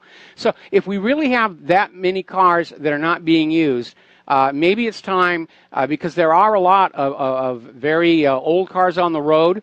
Mine's one of them. Let's just get everybody a new, reliable car that allows them to drive further to find work, or to drive at all to find work. A lot of people don't even have cars anymore, and get people back on those roads out there trying to rebuild this economy. Of course, money junkies don't like to give things away for free, and therein lies the problem, because their attitude seems to be that all the money should flow from us to them, and they're not really mentally capable of understanding that we have run out of money. That we can, no matter how attractive the prices are, we can't buy those cars, and we are not going to take out any more loans because we don't have any confidence in the future of being able to pay those loans off. That's the one thing that I most love about my 18-year-old Honda. It's paid for. They can't come take it away from me. Yes, I have a paid-for one, too, but as I'm watching all these people lose their cars, I'm thinking about all these people with the surplus, and I see a marriage in heaven. Anyway, I'll let you go, Mike. Have a good afternoon. Thank you. All right, thank you very much there. We're going to let you go. And, yeah, there's an opportunity there. I mean, it's a shame that, somebody has to lose their home and their existing car in order to be motivated to go buy a newer car. And, again, I don't know what the situation is for many of these people in Houston regarding flood insurance, because it is a known inundation zone. And sure, you can get flood insurance very inexpensively in some parts of the country. We can get flood insurance right here where we live on this part of the island, probably for pennies a month. We're never going to get flooded because we're on the top of a ridgeline. But in Houston, I don't know what flood insurance goes for, but I can imagine it's very expensive, and I can also imagine a disaster on this scale. Those insurance companies aren't going to be able to cover it all. We're going to see these insurance companies that handle flood insurance are going to go out of business. It's a mess. It really is. Now then, getting on back to the economic news. BlackRock is now advising investors to get into gold on the basis of U.S. political instability. Even they are seeing the cracks start to form in the facade of the U.S. federal government. They're seeing the potential for it to come apart. And the make-believe pretend economy with it, by which I mean these pieces of colored ink and paper that we are taught to think actually means something. And, okay. Apparently, I'm just now getting word on this. North Korea has just fired a test missile over Japan. And here I was thinking things were calming down. All right. Now, something to keep in mind. If you look at a map at that part of the world, for North Korea to test a long-range missile, it's going to have to go over someplace, whether it's Japan or Guam or wherever. It doesn't really have an open access to a stretch of ocean with nothing in it, the way the United States does at the Kennedy Space Launch Facility, and we have all that Atlantic out there to the southeast. All right, let's take another phone call. Terry in Oregon, aloha. Welcome to the show. What's on your mind? Hey, Mike, you said pay off your debts before the system comes down. A lot of people think, why should I give good money now when the money's going to be worthless later and I can pay off my debts then? Well, the problem is, as the money starts to lose its value, they're just going to crank up the interest payments, so that however much, they're going to get their pound of flesh from you. There's no question about it. The big issue is when the economy starts to fall apart and you can't make the payments anyway, that's when they're going to come and they're going to take your car and your house and everything of any real value that you own. That will be that'll be the last phase before it comes apart. Anybody who's got an outstanding car loan or a mortgage, they're going to lose their home or their car. Well, the problem is they're not going to have anybody to sell it to because everybody's going to be in the same boat, and they're not going to want to kick out 50% of the people. They don't think like that, especially in terms of the homes. They'll just sit on the properties and wait for the economy to restart, and then they'll have all the homes to resell to the next generation. Yeah, my dad told me something about during the Depression they put some kind of freeze on foreclosures. I don't know if that's true or not. Do you know anything about it? It's entirely possible. I remember when Nixon put a wage and salary and price freeze to try and deal with the aftermath of the Nixon shock. Yeah, well, I guess, a lot depends on how your mortgage is written, if they can really jack up the interest, Well, if you have a variable rate mortgage, and a lot of people really do, then yeah, you're going to be in trouble because as the prime rate goes up, everything tied to that will go up as well. And that's not just your variable rate mortgage. It's going to be your credit card rates. And that's why getting those credit cards paid off is probably as important as anything else. Yeah, some people think, hey, I'm going to put my money in Bitcoin and gold now, and then when they go up, I'll just cash out and pay all the stuff off. But, that's a risk you're taking. Yeah, that's a pipe dream, because when we get to that stage, nobody's going to have any extra cash lying around, because you're going to see food prices going up, fuel prices going on up, price of toilet paper is going to go up. The mechanism is set up. As it starts to come apart, they will suck every piece of wealth and real assets out of the general population. That's the way it's always happened in the past. Question that me and a lot of other people have. I get everything from the government. I'm living off a Social Security check. I'm living off of a VA disability from Vietnam. Those are the two main things. And what happens when, the money goes to worthless and all the prices go up and, the money's no good, they're going to just quit paying us. That's the insecurity about this whole thing. That is the insecurity, because you may still get that check, but it's going to be relatively worthless. And this is why I keep saying that we need to start developing a sense of community, where we're going to have to be supporting each other and taking care of each other. Family members are going to have to be looking after people and not wait for the government to come on in, because at some point that government spigot is going to shut off. And if you go back and you look at every government that's failed in the past, like when Batista's came down, everybody who was dependent on that government got absolutely hammered. Yeah, I guess we won't know all the details until it happens. Yeah, it's going to be hard for pretty much everybody, except for the money junkies, and that's why we need to be ready and really be thinking about a restart as quickly as possible. That's going to look after the most delicate, most vulnerable segments of our society, which includes our veterans, who are already getting a raw deal, in my opinion. And well. See, the problem with that is, Mike, the people, the deep state people and the bankers and all, they got a detailed plan, how they're going to come in and take it before we even get a chance. They know what they're doing. And, for us to get together and try to figure something out, I think we're way outclassed by them. And they're just going to, put in something new that gives them favoritism just like it did before. Well, they're already starting to do that. I mean, there was that change to the law that redefines bank savings account holders as unsecured investors in the bank. So if the bank loses money, they can dip into your savings account. and they can go into your safety deposit box in the event of an economic emergency. They're already changing the laws to take care of themselves when it comes apart. Now, when I said people need to get together, I didn't mean that in the context of trying to figure out how to go after the bankers. I'm saying we need to forget about this whole idea of being subservient to a government, and we need to start forming community groups where we know each other by sight, we know each other, what everybody's doing, what our strengths and weaknesses are, so that when the grid abandons us, we're going to be able to take care of ourselves as a small little community. With these people doing the food, and these other people doing the car repair, and these other people doing this and that, and all of us committed to taking care of the vulnerable in our midst, the children, the elderly, the veterans, and so forth and so on.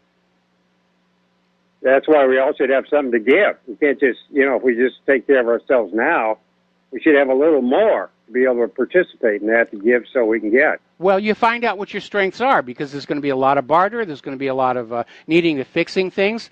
People who are good plumbers or carpenters or tinkers are going to be much in demand. Mm-hmm. Okay, Mike, I appreciate your thoughts on that. Thank you. All right, thanks an awful lot. Yeah, this is not going to be a picnic. Let's not kid ourselves. But right now, the bankers are still trying to find a way to get us all back to that perpetual debt cycle. I mean, I go out to the mail every day. I'm getting all these offers for credit cards. I don't want a credit card. I don't want more loans. I have no confidence that this economy will support my borrowing any more money and my ability to pay it back. It's just not there. All right, we're going to take a break for commercials. We'll be right back. And aloha, America. Welcome back to our show here, and we're going to go right to the phones. Paul in New Jersey, aloha. Welcome to the show. What's on your mind? Hello, Michael. Michael, what's on my mind is about the removal of the statues.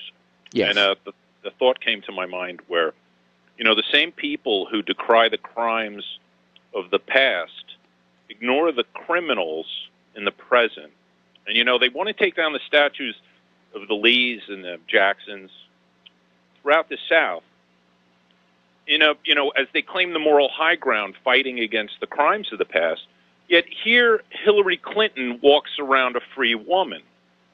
George Bush, what he did to Iraq, he's a free man. And so what is so sad is, despite Antifa being, heavily Marxist and in it for the violence, I think there's an element among them that might actually be for arresting and jailing fascists and war criminals. And I do believe that's something even, the people on the right marching with their Confederate flags would agree upon. And that's what's tragic about this. And I'll have to make a list about this. There is common ground between the, the pro-Lee marchers and the Antifa protesters. A lot of the people who were voting for leaving the Lee statue up, they're not for fascism. They're not for a big government. They're not for, a lot of these people are not for imperial meddling and hegemony throughout the world and lording over the rest of the world with American military might.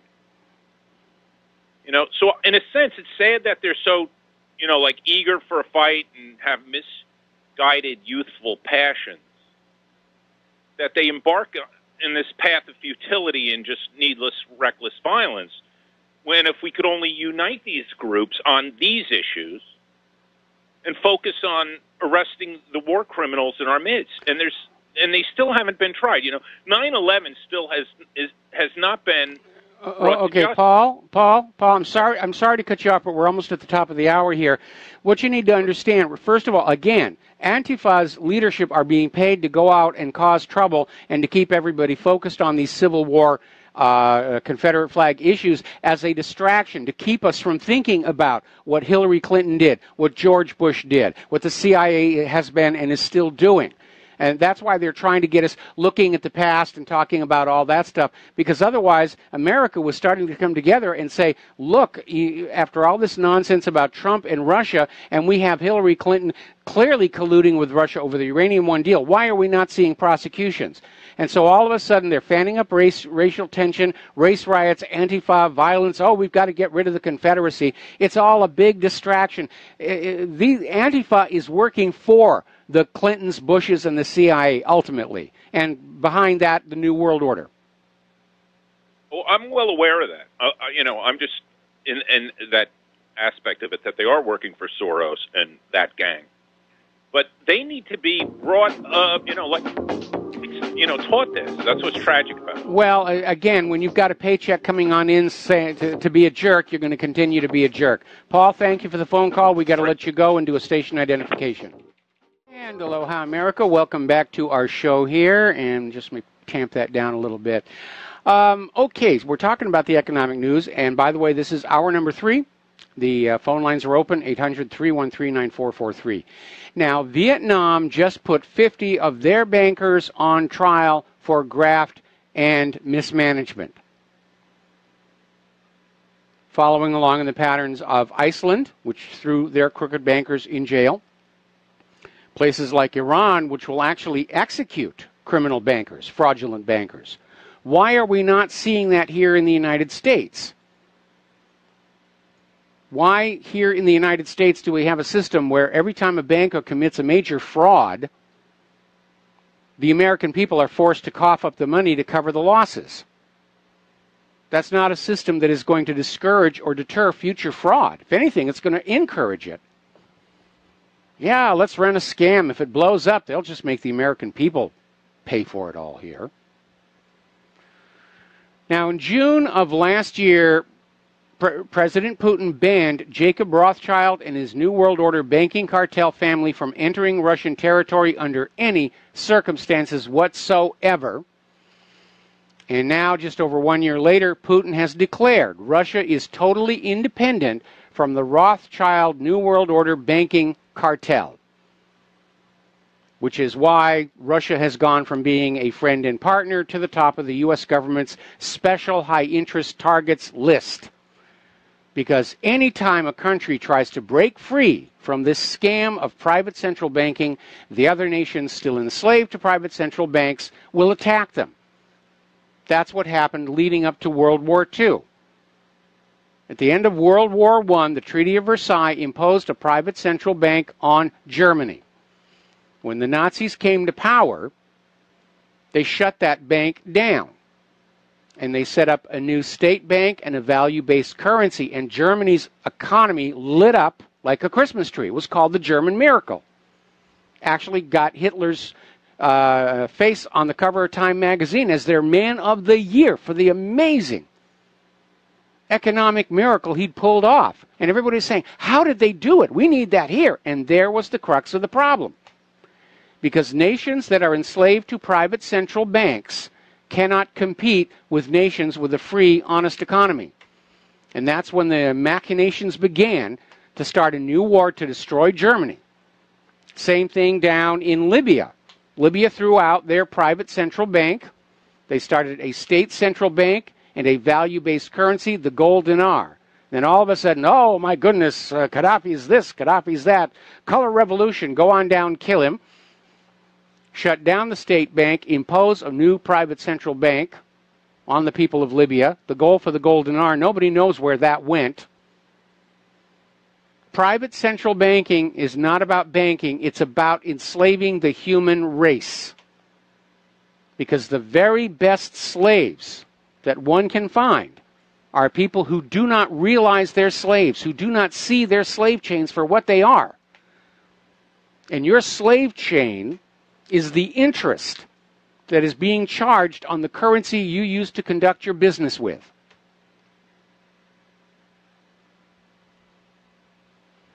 Meanwhile, China has invited 5 more nations to join the BRICS system. Guinea, Mexico, Thailand, and Tajikistan. And the 5th state is Egypt.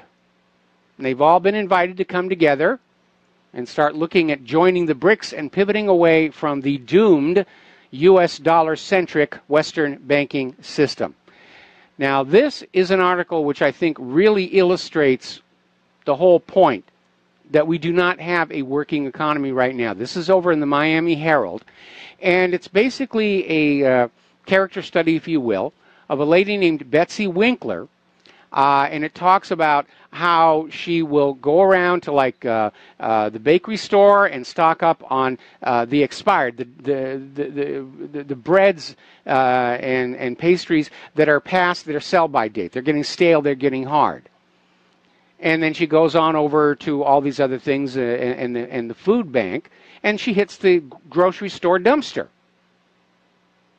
to get the fruits and vegetables that have been thrown on out. Why is she doing all of this? Because it's the only way she can afford the medical long-term care for her husband. And by the way, supermarkets have started to do something I think is a little bit scummy. And that is when the surplus food is thrown into the dumpsters, they'll pour a bottle of bleach all over it. So if you want to eat, you come into the store and you buy the food. I don't have money to buy the food. Well, that's not our problem. Another indication, the American people have lost their sense of humanity.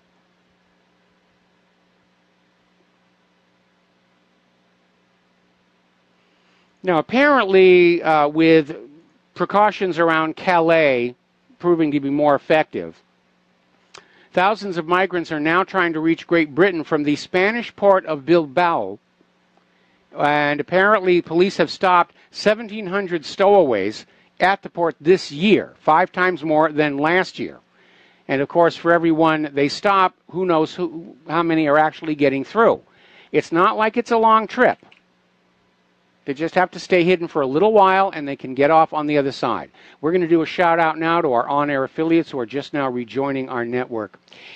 Now, here's an interesting little story, and you probably saw a blurb about it here and there. Apparently over in the town of Rimini, on the Adriatic coast of Italy, very, very beautiful place, there was a tourist attacked and raped, gang raped in front of her boyfriend. The boyfriend was beaten up and knocked unconscious, and the woman was raped repeatedly by these 4 men. Now, interestingly enough, in all the reports I saw about this, there was no mention about the perpetrators or where they were from.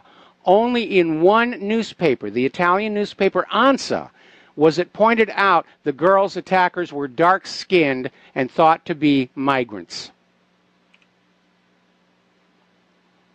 Now, Angela Merkel is out there campaigning for her re-election as Chancellor of Germany, and she's still out there supporting her open border policy, saying she would do it all over again. And if she's going to keep pushing that agenda on the German people who have just had migrants and the problems they bring up to here, then she'd better be investing in huge numbers of Diebold electronic voting machines and hiring Hillary's vote-rigging consultants, because that's the only way she's ever going to be chancellor again. She's getting booed off the stage. She can't even do a speech. She'll show up and everybody's just booing her and telling her to get lost.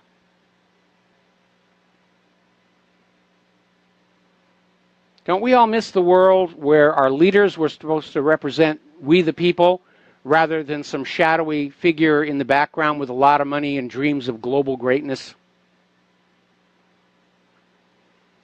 Okay, now over at the Conservative Tribune, they've got a story where, not content to wait for Donald Trump's border wall, basically Yuma, Arizona built their own. They built a long wall along their side of the border with Mexico, and they've already noticed that illegal crossings dropped 94% through their part of the state. Obviously, they can go around the wall and go into some other parts of the state. But it does work. The wall does work. So does enforcing the law. And that really is what it comes on down to. If you enforce those Title VIII laws, you will solve the problem. these migrants, these illegal immigrants, these refugees are being incentivized to come here. Because if they come here, they're going to get all kinds of free stuff. In fact, there was another article we saw earlier today accusing the food stamp system of a bias in that it's easier for illegal immigrants, undocumented immigrants, to get food stamps than for many U.S. citizens.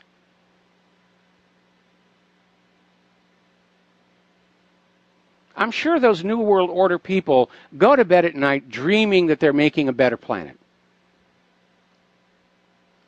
They're delusional, just like the Scientologists. You look at what the Scientologists are actually doing, and they justify it to themselves in this religious belief that no matter what horrible, terrible things they're doing now, in the long run, it's going to make a much better world for us all. It's like the people on Wall Street who will defraud their clients and cheat and lie and all the rest of it because they have this religious belief from Adam Smith that if everybody is greedy for themselves, somehow the system as a whole is improving and moving forward. It's the true believer mindset, and it's gotten this nation into trouble so many times before. Now, let's get on back to this whole situation at Bunkerville. Eric Parker and Scott Drexler are free and back home in Idaho, and the family's putting up pictures on their Facebook page. The jury found them not guilty on most charges last Tuesday and hung on others, 4 for Parker, 2 for Drexler. But apparently on those hung verdicts, 11 jurors wanted to vote not guilty. There was one single juror that kept holding out. Now, Ricky Loveline and Stephen Stewart were found not guilty on all 10 charges. They have been immediately released. Now, acting U.S. Attorney Stephen Meyer in Las Vegas is the lead prosecutor in the Bunkerville standoff case, and he has told U.S. District Judge Gloria Navarro he intends to retry Parker and Drexler for a third time on September 25th. What a hideous waste of taxpayer money. How about you go after some real criminals instead of being the hatchet man for what was basically an attempted land snatch. All right, we're going to go to the phones here. Tony in Puerto Rico, aloha. Welcome to the show. What's on your mind? Yeah, hello, Mike. Yeah, I just read that North Korea fired a missile over Japan. Mm-hmm. What do you think? This means war or cooler heads are going to prevail? Well, I hope cooler heads will prevail. North Korea is just trying to test that their missiles are going to work. Now, when they fired 3 of them at once a few days ago, apparently one of those exploded on launch. So they got problems to work out on those things. But these are test firings. They're not attacks on anybody. And it's not like North Korea is the only country test firing missiles. The United States test fires missiles all the time. On the next island over that-a-way, they have the Pacific Missile Test Range. They're launching things from there all the time. But for North Korea, it's a big deal. Oh, they're being provocative. How dare they prepare to fight back when we want to take their country from them? Well, if the United States needs an excuse, I think this is it. It's not really an excuse. It doesn't make any sense to go on in and say that North Korea does not have a right to defend themselves against a threatening nation, which is what the United States has been. But you're right, they'll try and have the corporate media spin it that way, but I don't think they're getting any traction. I don't think anybody's really afraid of North Korea as much as they are of their own government. Okay, Mike, thank you. All right, thanks an awful lot. We're going to let you go. But, you know, the U.S. government is so desperate for a war, it's so desperate to push this war agenda forward, they'll grab anything that can happen. And I made a spoof of it earlier, but I'm waiting for somebody to come on out and say that Russia somehow caused Hurricane Harvey. Now, getting back over to the Dakota Access Pipeline case, the lawyer for the defendants is requesting a change of venue because there has been this intense public relations campaign in the community which inevitably has biased any potential juror against the defendants. And that is a justification for a change of venue. Now, let's see. There we are. Oh, they're back to talking about a government shutdown if I don't get the wall. Give him his wall. Give him the wall. But have American companies build it. This is a really sick statistic here. There's a mental health watchdog group, Citizens Commission on Human Rights, and they're pointing out now that our prescription medicine industrial complex is now so out of control. Here in the United States of America, there are over 1 million children under the age of 6 on prescription psychiatric medication. Half the kids are between 4 and 5 years old. Some of them are as young as a year old. They're giving babies these prescription psychiatric medications. These kids' myelin sheaths haven't even finished forming yet.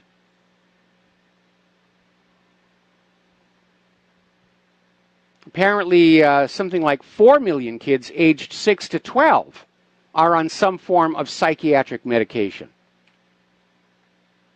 It's really out of control. And we know that these medications are not a blessing. They're not a benefit. They are in many cases quite harmful, and certainly in many cases highly addictive.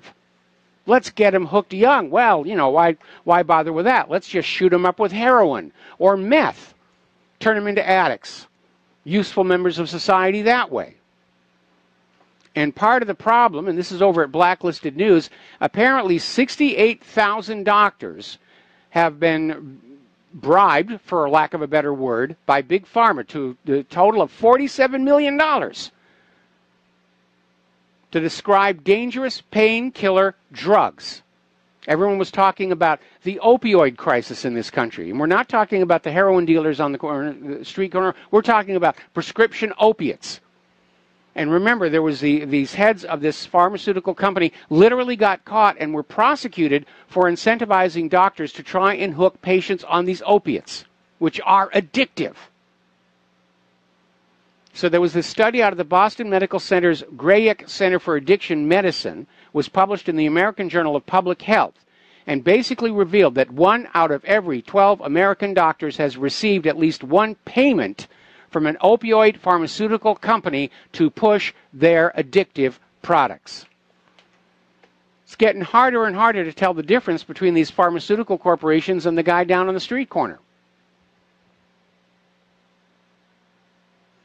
Now, everybody is hopping on to Hurricane Harvey for their political agenda, and most notably the global warming people. See, we told you global warming would lead to big storms. No, it doesn't work that way. A temperature differential leads to big storms.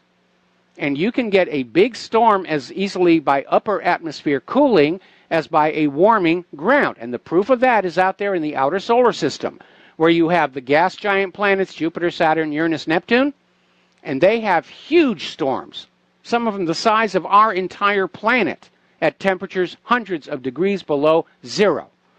But the global warmers are out there saying, see, the world has never been hotter.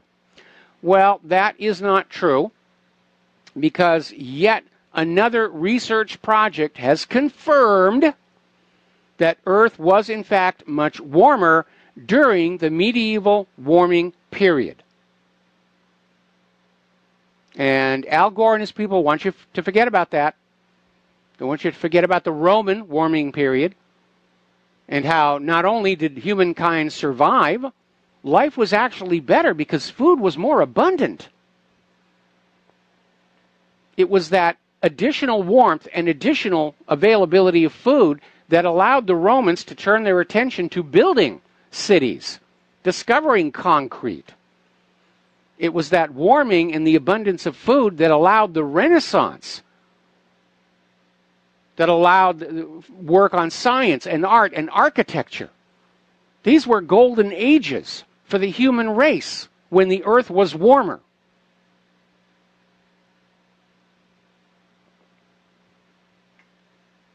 Early on, when that whole ClimateGate thing was coming on out, they actually caught some of these so-called climate researchers going in to Wikipedia and editing the articles on the Roman and medieval warming period to shave down how much warmer they were and to rewrite it to make it look like it wasn't any kind of a big deal. But a warmer world is actually better for humans, for ordinary people. If there's an abundance of food growing everywhere, then you're not forced to be dependent on supermarkets. We're going to take a break here for some commercials. Join us on the air, 800-313-9443, and we'll be right back. And aloha, America. Welcome back to our show, and we're going to talk a little bit about computers. And unfortunately, one of the victims at the British National Health Service, Lanarkshire, was hit with WannaCrypt. And apparently they did not really take that lesson to heart because they have been infected and shut down by malware yet again. And as a reminder, we're dealing here with ransomware or any malware that attacks a hospital, places human lives at risk. And yet the continuing attitude we're seeing from NSA, FBI, CIA, law enforcement in general is, it's not a big deal. It's only when they attack our computers that we're going to really get upset here. But it is amazingly out of control. And as far as the anti-malware software companies, they're losing the fight. They're losing the fight. Now, apparently there is a new viral app called Saraha, and apparently it secretly steals your entire contact list.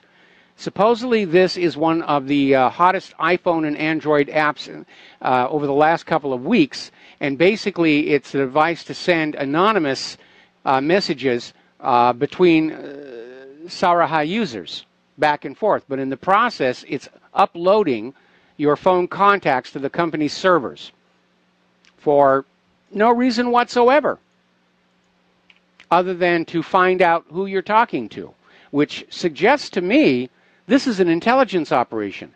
This malware was put out by CIA, NSA, somebody of that ilk, in order to build up networks of who's talking to who. It's called traffic analysis.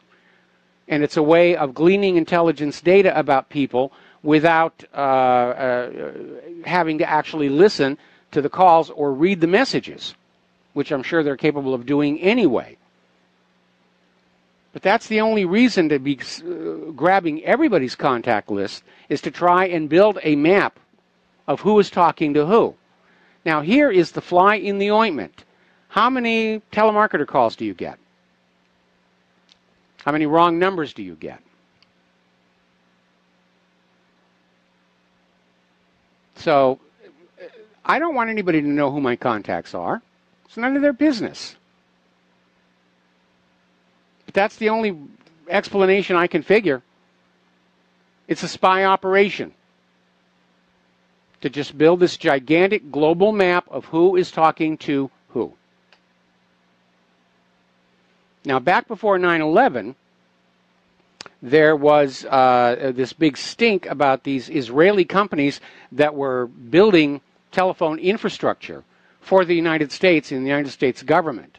And one of the companies basically did billing for all of the phone companies in the United States, which sounds innocuous, except that that also gave them the ability to build a map of who was talking to who on the American phone system. This sounds like the next generation up, because it's on the cell phones here. But you know, I've got people in my contact list that I haven't communicated with in years, if not decades. There are people on my contacts list who have passed away, and I just haven't had the heart to delete them. So once again, it's a flawed approach. I'm sure somebody's getting a lot of money to do this, and they'll be out there saying, absolutely, this is guaranteed to work. We'll stop those terrorists. And it's another government boondoggle. Now, we've been talking about how YouTube is pulling the plug on monetization of videos based on their political content. It was never an issue for me because YouTube has never allowed my videos, Claire's videos, to be monetized. But apparently they have pulled the plug on Ron Paul. the former U.S. congressman, former presidential candidate, has had YouTube yank his monetization, because apparently YouTube has decided that Ron Paul's Liberty Report videos are not suitable for all advertisers. We'll be right back. And aloha, America. Welcome back to the show. And I'm looking on Fox News at all this devastation down there in Texas, and I do empathize with these people. And again, when I was a kid living in New Hampshire, I got to see a flood up close and personal. Didn't hit our home. We were okay, but other sections of the town we lived in were hit by it. So it's not just the damage to the house and the car. It's the psychic shock that something as permanent as the building you live in, or the school you go to, or the store you do business with, in fact the whole town, can just all of a sudden be erased. So again, my sympathies to those people. All right, back onto the computer news. By the way, the phone lines are open, 800-313-9443 if you want to call on in. So we're talking about how YouTube all of a sudden decided Ron Paul's Liberty Report was not appropriate for YouTube's advertisers, and they yanked the monetization off of that. And YouTube, I think, is getting too big for their britches on this issue. And I do think that we are seeing this full court press by the corporate-owned social media to impose the government's agenda on us all by altering the search engine results, by simply demonetizing people that they don't agree with. Apparently, Joy Villa has been given 48 hours to remove his Make America Great Again song for, quote, violating YouTube standards, end quote. Apparently, Making America Great Again is considered offensive. Of course, that was the response we were getting when Trump first came on out with that. Oh, how racist, how nationalist, how Nazi. You know, this is the age of the rise of the globalism.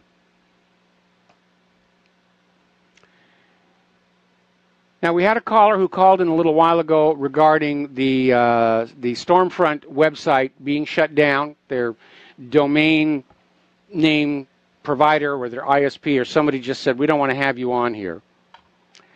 And it is the right of any store business to refuse service to anybody that they want, unless, of course, you're a baker who makes wedding cakes and you refuse to make one for a gay couple, at which point you'll be sued out of existence. But apparently Germany has now closed the Indie Media website, and they were able to get around Germany's existing laws on freedom of speech by declaring Indie Media an association rather than a news outlet. And so they were able to circumvent the constitutional protection of free expression, which appears to be banned by Merkel's right-wing regime. Now remember, Germany has already passed a law saying that if there is an attack by a refugee migrant on the German people, the regular media cannot identify the perpetrator. And maybe that's the reason why that horrible gang rape in Italy was reported to the world media the way it was, where the perpetrators were not named or described. In fact, it's not even clear they've even been arrested. Only that one newspaper in Italy indicated that they were migrants. Now, I had somebody who wrote into me after my talk about constantly getting credit card solicitations in the mail, saying that they're the same thing. They're on a fixed income. They're getting by, but they absolutely do not want to have a credit card because they don't know for a fact they can pay it off, which a lot of people are in that. And all of a sudden, I had this flash. Remember back in 2007 when the big thing was the subprime mortgage? We're going to give mortgages to people we're not 100% certain can pay them back, but it doesn't really matter because we're going to bundle them all together, and it's going to be an investment instrument that will make money, and if there's a few defaults inside there, you're still going to be into profits. The mortgage-backed security. And we saw what that led to, the crash of 2008. And now we're seeing that same kind of thing where they're bundling home security contracts, amazingly enough. The subprime car loan, and those are being bundled. And there's these subprime student loans, many of them are. Those are being bundled, and all of a sudden I'm starting to wonder. They're offering credit cards to just about anybody. Are they playing the same game? Has there been a breaking of the securitization chain where the companies that are getting people to sign those credit agreements aren't responsible for them being paid off? They're simply forwarded along to a bundler. And these credit card accounts are now being sold as a financial instrument. And have they not really learned anything from their past mistakes? Well, no, because every time one of these things blows up, who gets to pay for it? You and me and the rest of ordinary American people, because that's how life is under fascism. When the big corporations lose money, the people are forced to cover those losses here. All right, we're going to take a phone call here. Rob in Illinois, aloha. Welcome to the show. What's on your mind? Rob, are you there? Yes, sir. Can you hear me? I hear you now. All righty, very good. Sometimes as you get that, when you switch over, it gets that pause. So when I talk or anybody talks, it misses that Yes. gap there. You know, they know what they're doing. It's not a lesson that they haven't learned. They know what they're doing. They're taking the money off the table and then letting everyone else eat the consequences later. It's not a matter of, do they know what they're doing? Will they learn their lesson? No, their lesson is, we do this, we get wealthy, everyone else suffers. That's the moral. Well, as long as the government goes along with that, it's going to continue. And you need to understand, when this nation started to get into economic trouble, the President Bush needed to send a message. Herbert Walker Bush needed to send a message to foreign investors. Your money will be safe here, because if you make money, you get to take it home. If you lose money, we will we will make the American taxpayer cover the losses, so you can't lose your money here. And the first demonstration of that, of course, was the savings and loan collapse, where the American taxpayer covered all the losses to save those widows and children, and actually they were saving corporate accounts, and some of them were being used as money laundering, money doubling devices by the CIA.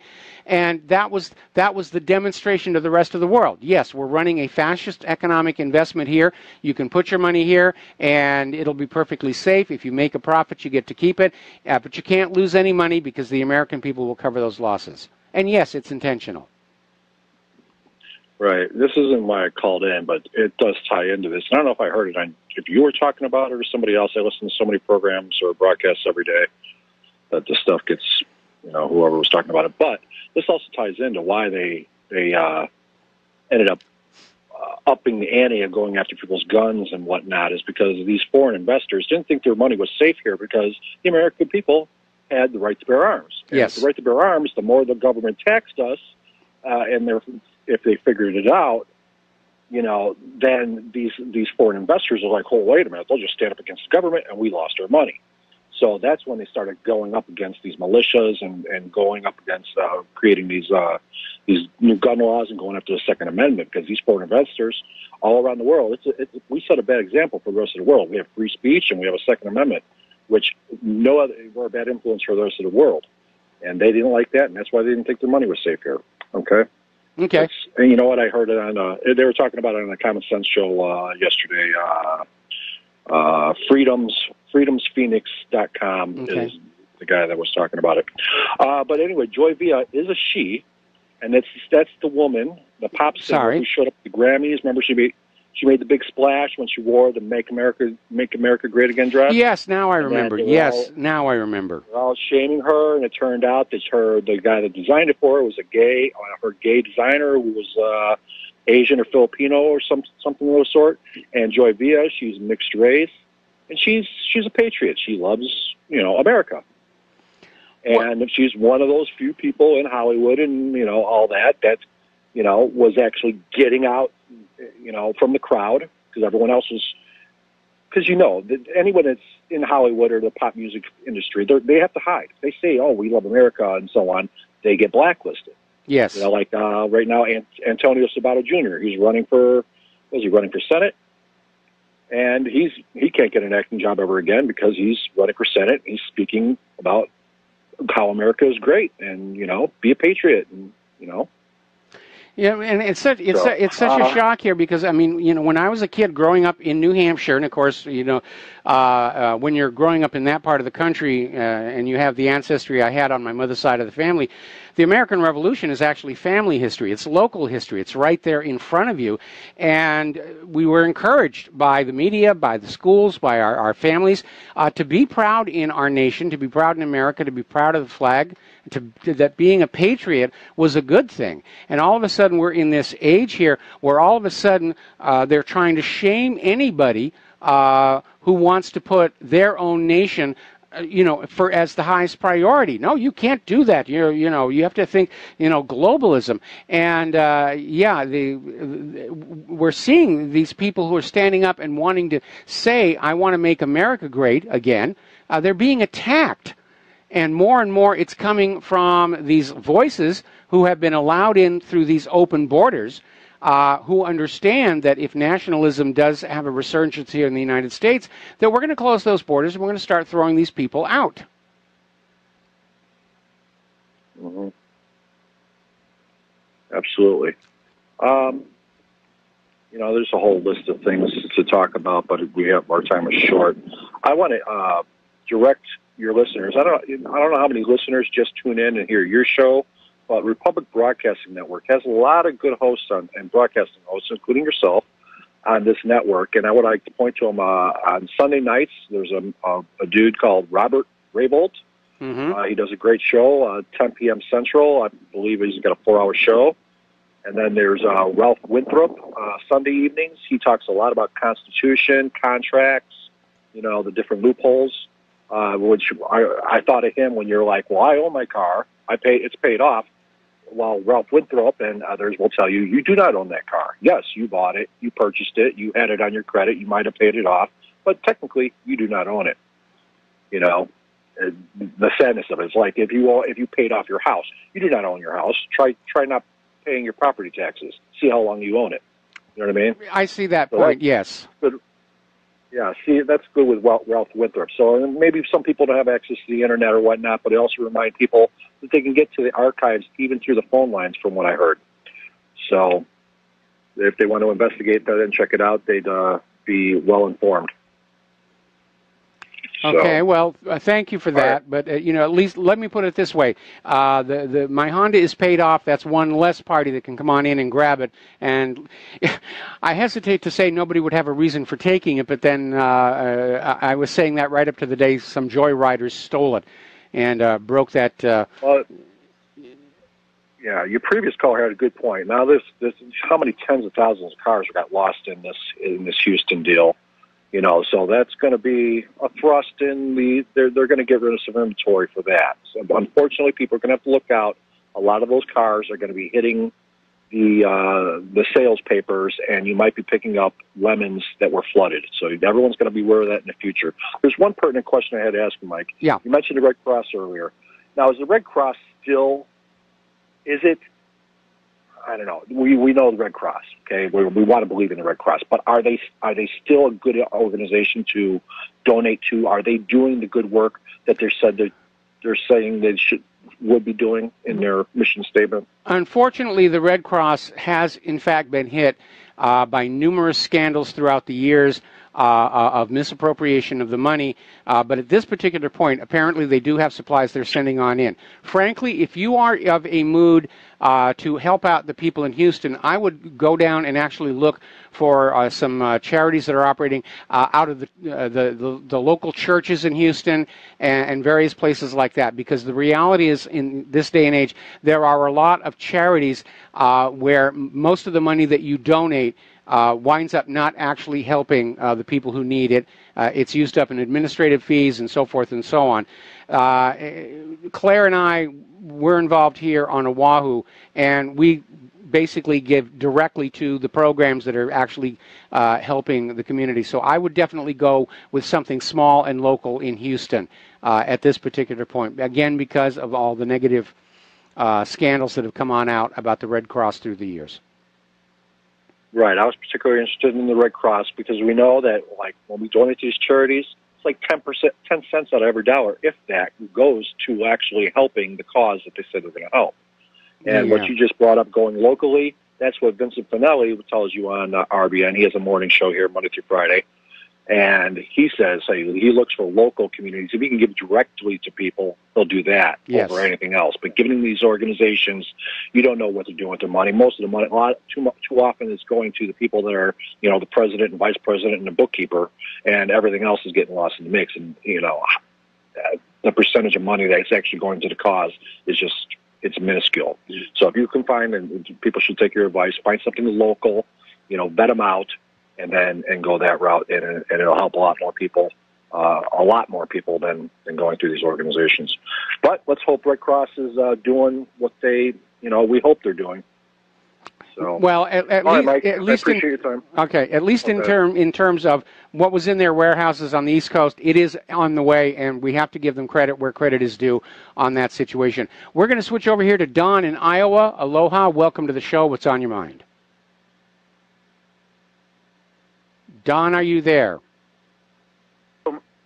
Hello. Hello, Don. You're on the air. What's on your mind? Yeah, he stole my thunder.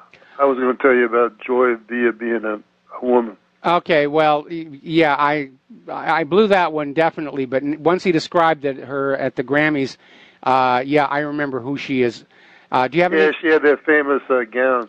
But I could make a comment about these drugs. You know, this thing about these little kids taking drugs. I mean, that's totally out of line. You know, I mean, those kids will never. It's child abuse. It's child abuse. These kids may grow up with serious mental problems because of this chemical assault on them, all in the name of a fast buck. They're ruined. And that's one thing I like about Trump. They say he never takes a pill. He won't take an aspirin. So that, despite all his faults, at least he's that alone makes him a pretty good guy, I think. Well, I don't know. That almost sounds like George Washington. I cannot tell a lie here. I mean, I don't think he wants to be. He doesn't drink. He doesn't take any drugs, and he doesn't take aspirin. He doesn't smoke pot. He doesn't do anything like that. All right. Well, Don, we're going to let you go. We got to take a break for commercials. We'll be back with the last segment of our program after these few words. And aloha, America. Welcome back to our show. Last segment of our program today here. And yes, they're starting to pound on this North Korea threat. How dare they fire a missile over Japan? Well, again, go look at a map. It's kind of hard for them to fire a missile in any direction that's going to have a long range that isn't going to fly over Japan. And every nation that puts anything in orbit is technically launching that over other people's territory. But yeah, this is the latest reason to try and fan up a war against North Korea. Pretty amazing. Now, over the last, couple of decades, especially since 2008, a lot of very strange deaths involved in the financial sector. A lot of people who seem to be at the height of their success, and all of a sudden they're falling off of parking garages. And apparently we've had another one today. Apparently, this 40-year-old lady, Lindsay Jacoby, jumped around 10:30 a.m. from the fourth-floor roof at 12 Henderson Place, which was her luxury Upper East Side home. She was married, and apparently Jacoby and her husband purchased this home in 2014 for $3.6 million, so they're doing okay. She had worked in the past at J.P. Morgan and Citigroup, as well as her own company. Now, here's where it gets a little bizarre. 7 months ago, there was the wife of a wealthy investment banking CEO, Margaret Fagenson, who jumped to her death from a 14th floor terrace, literally across the street from the building where Lindsay Jacoby jumped or was pushed today. So, kind of interesting stuff out there. Apparently over in Great Britain, there was this tourist place, Beachy Head, and all of a sudden there was this weird chemical mist that blew in from the ocean, and it started burning people's eyes, and they had difficulty breathing, and they had to basically go to the hospital. Some of them were vomiting, and a total of 233 people required treatment following the mystery haze at Beachy Head. It sounds suspiciously like somebody had an accident out at sea with a chemical weapon, like some form, like CS tear gas will do that. Now, we've talked in the past before about peanut anaphylaxis possibly being caused by the use of peanut oil as a vaccine adjuvant. Well, there's a little bit of good news coming out of Australia, because apparently they've discovered or developed a probiotic treatment that is able to erase peanut allergy in 70% of children. Doesn't work on them all, but it works on 70%. And when you look at how many hundreds of Americans die each year from peanut reactions, this is a good thing. All right, there's the music. I got to get on out of here and do the Jim Goddard Show up in Vancouver. We'll be back tomorrow on the Republic Broadcasting Network. Until then, please share what you learn here with everybody you can. Stay tuned for John Stadtmiller's program. We'll be back tomorrow. Aloha, America.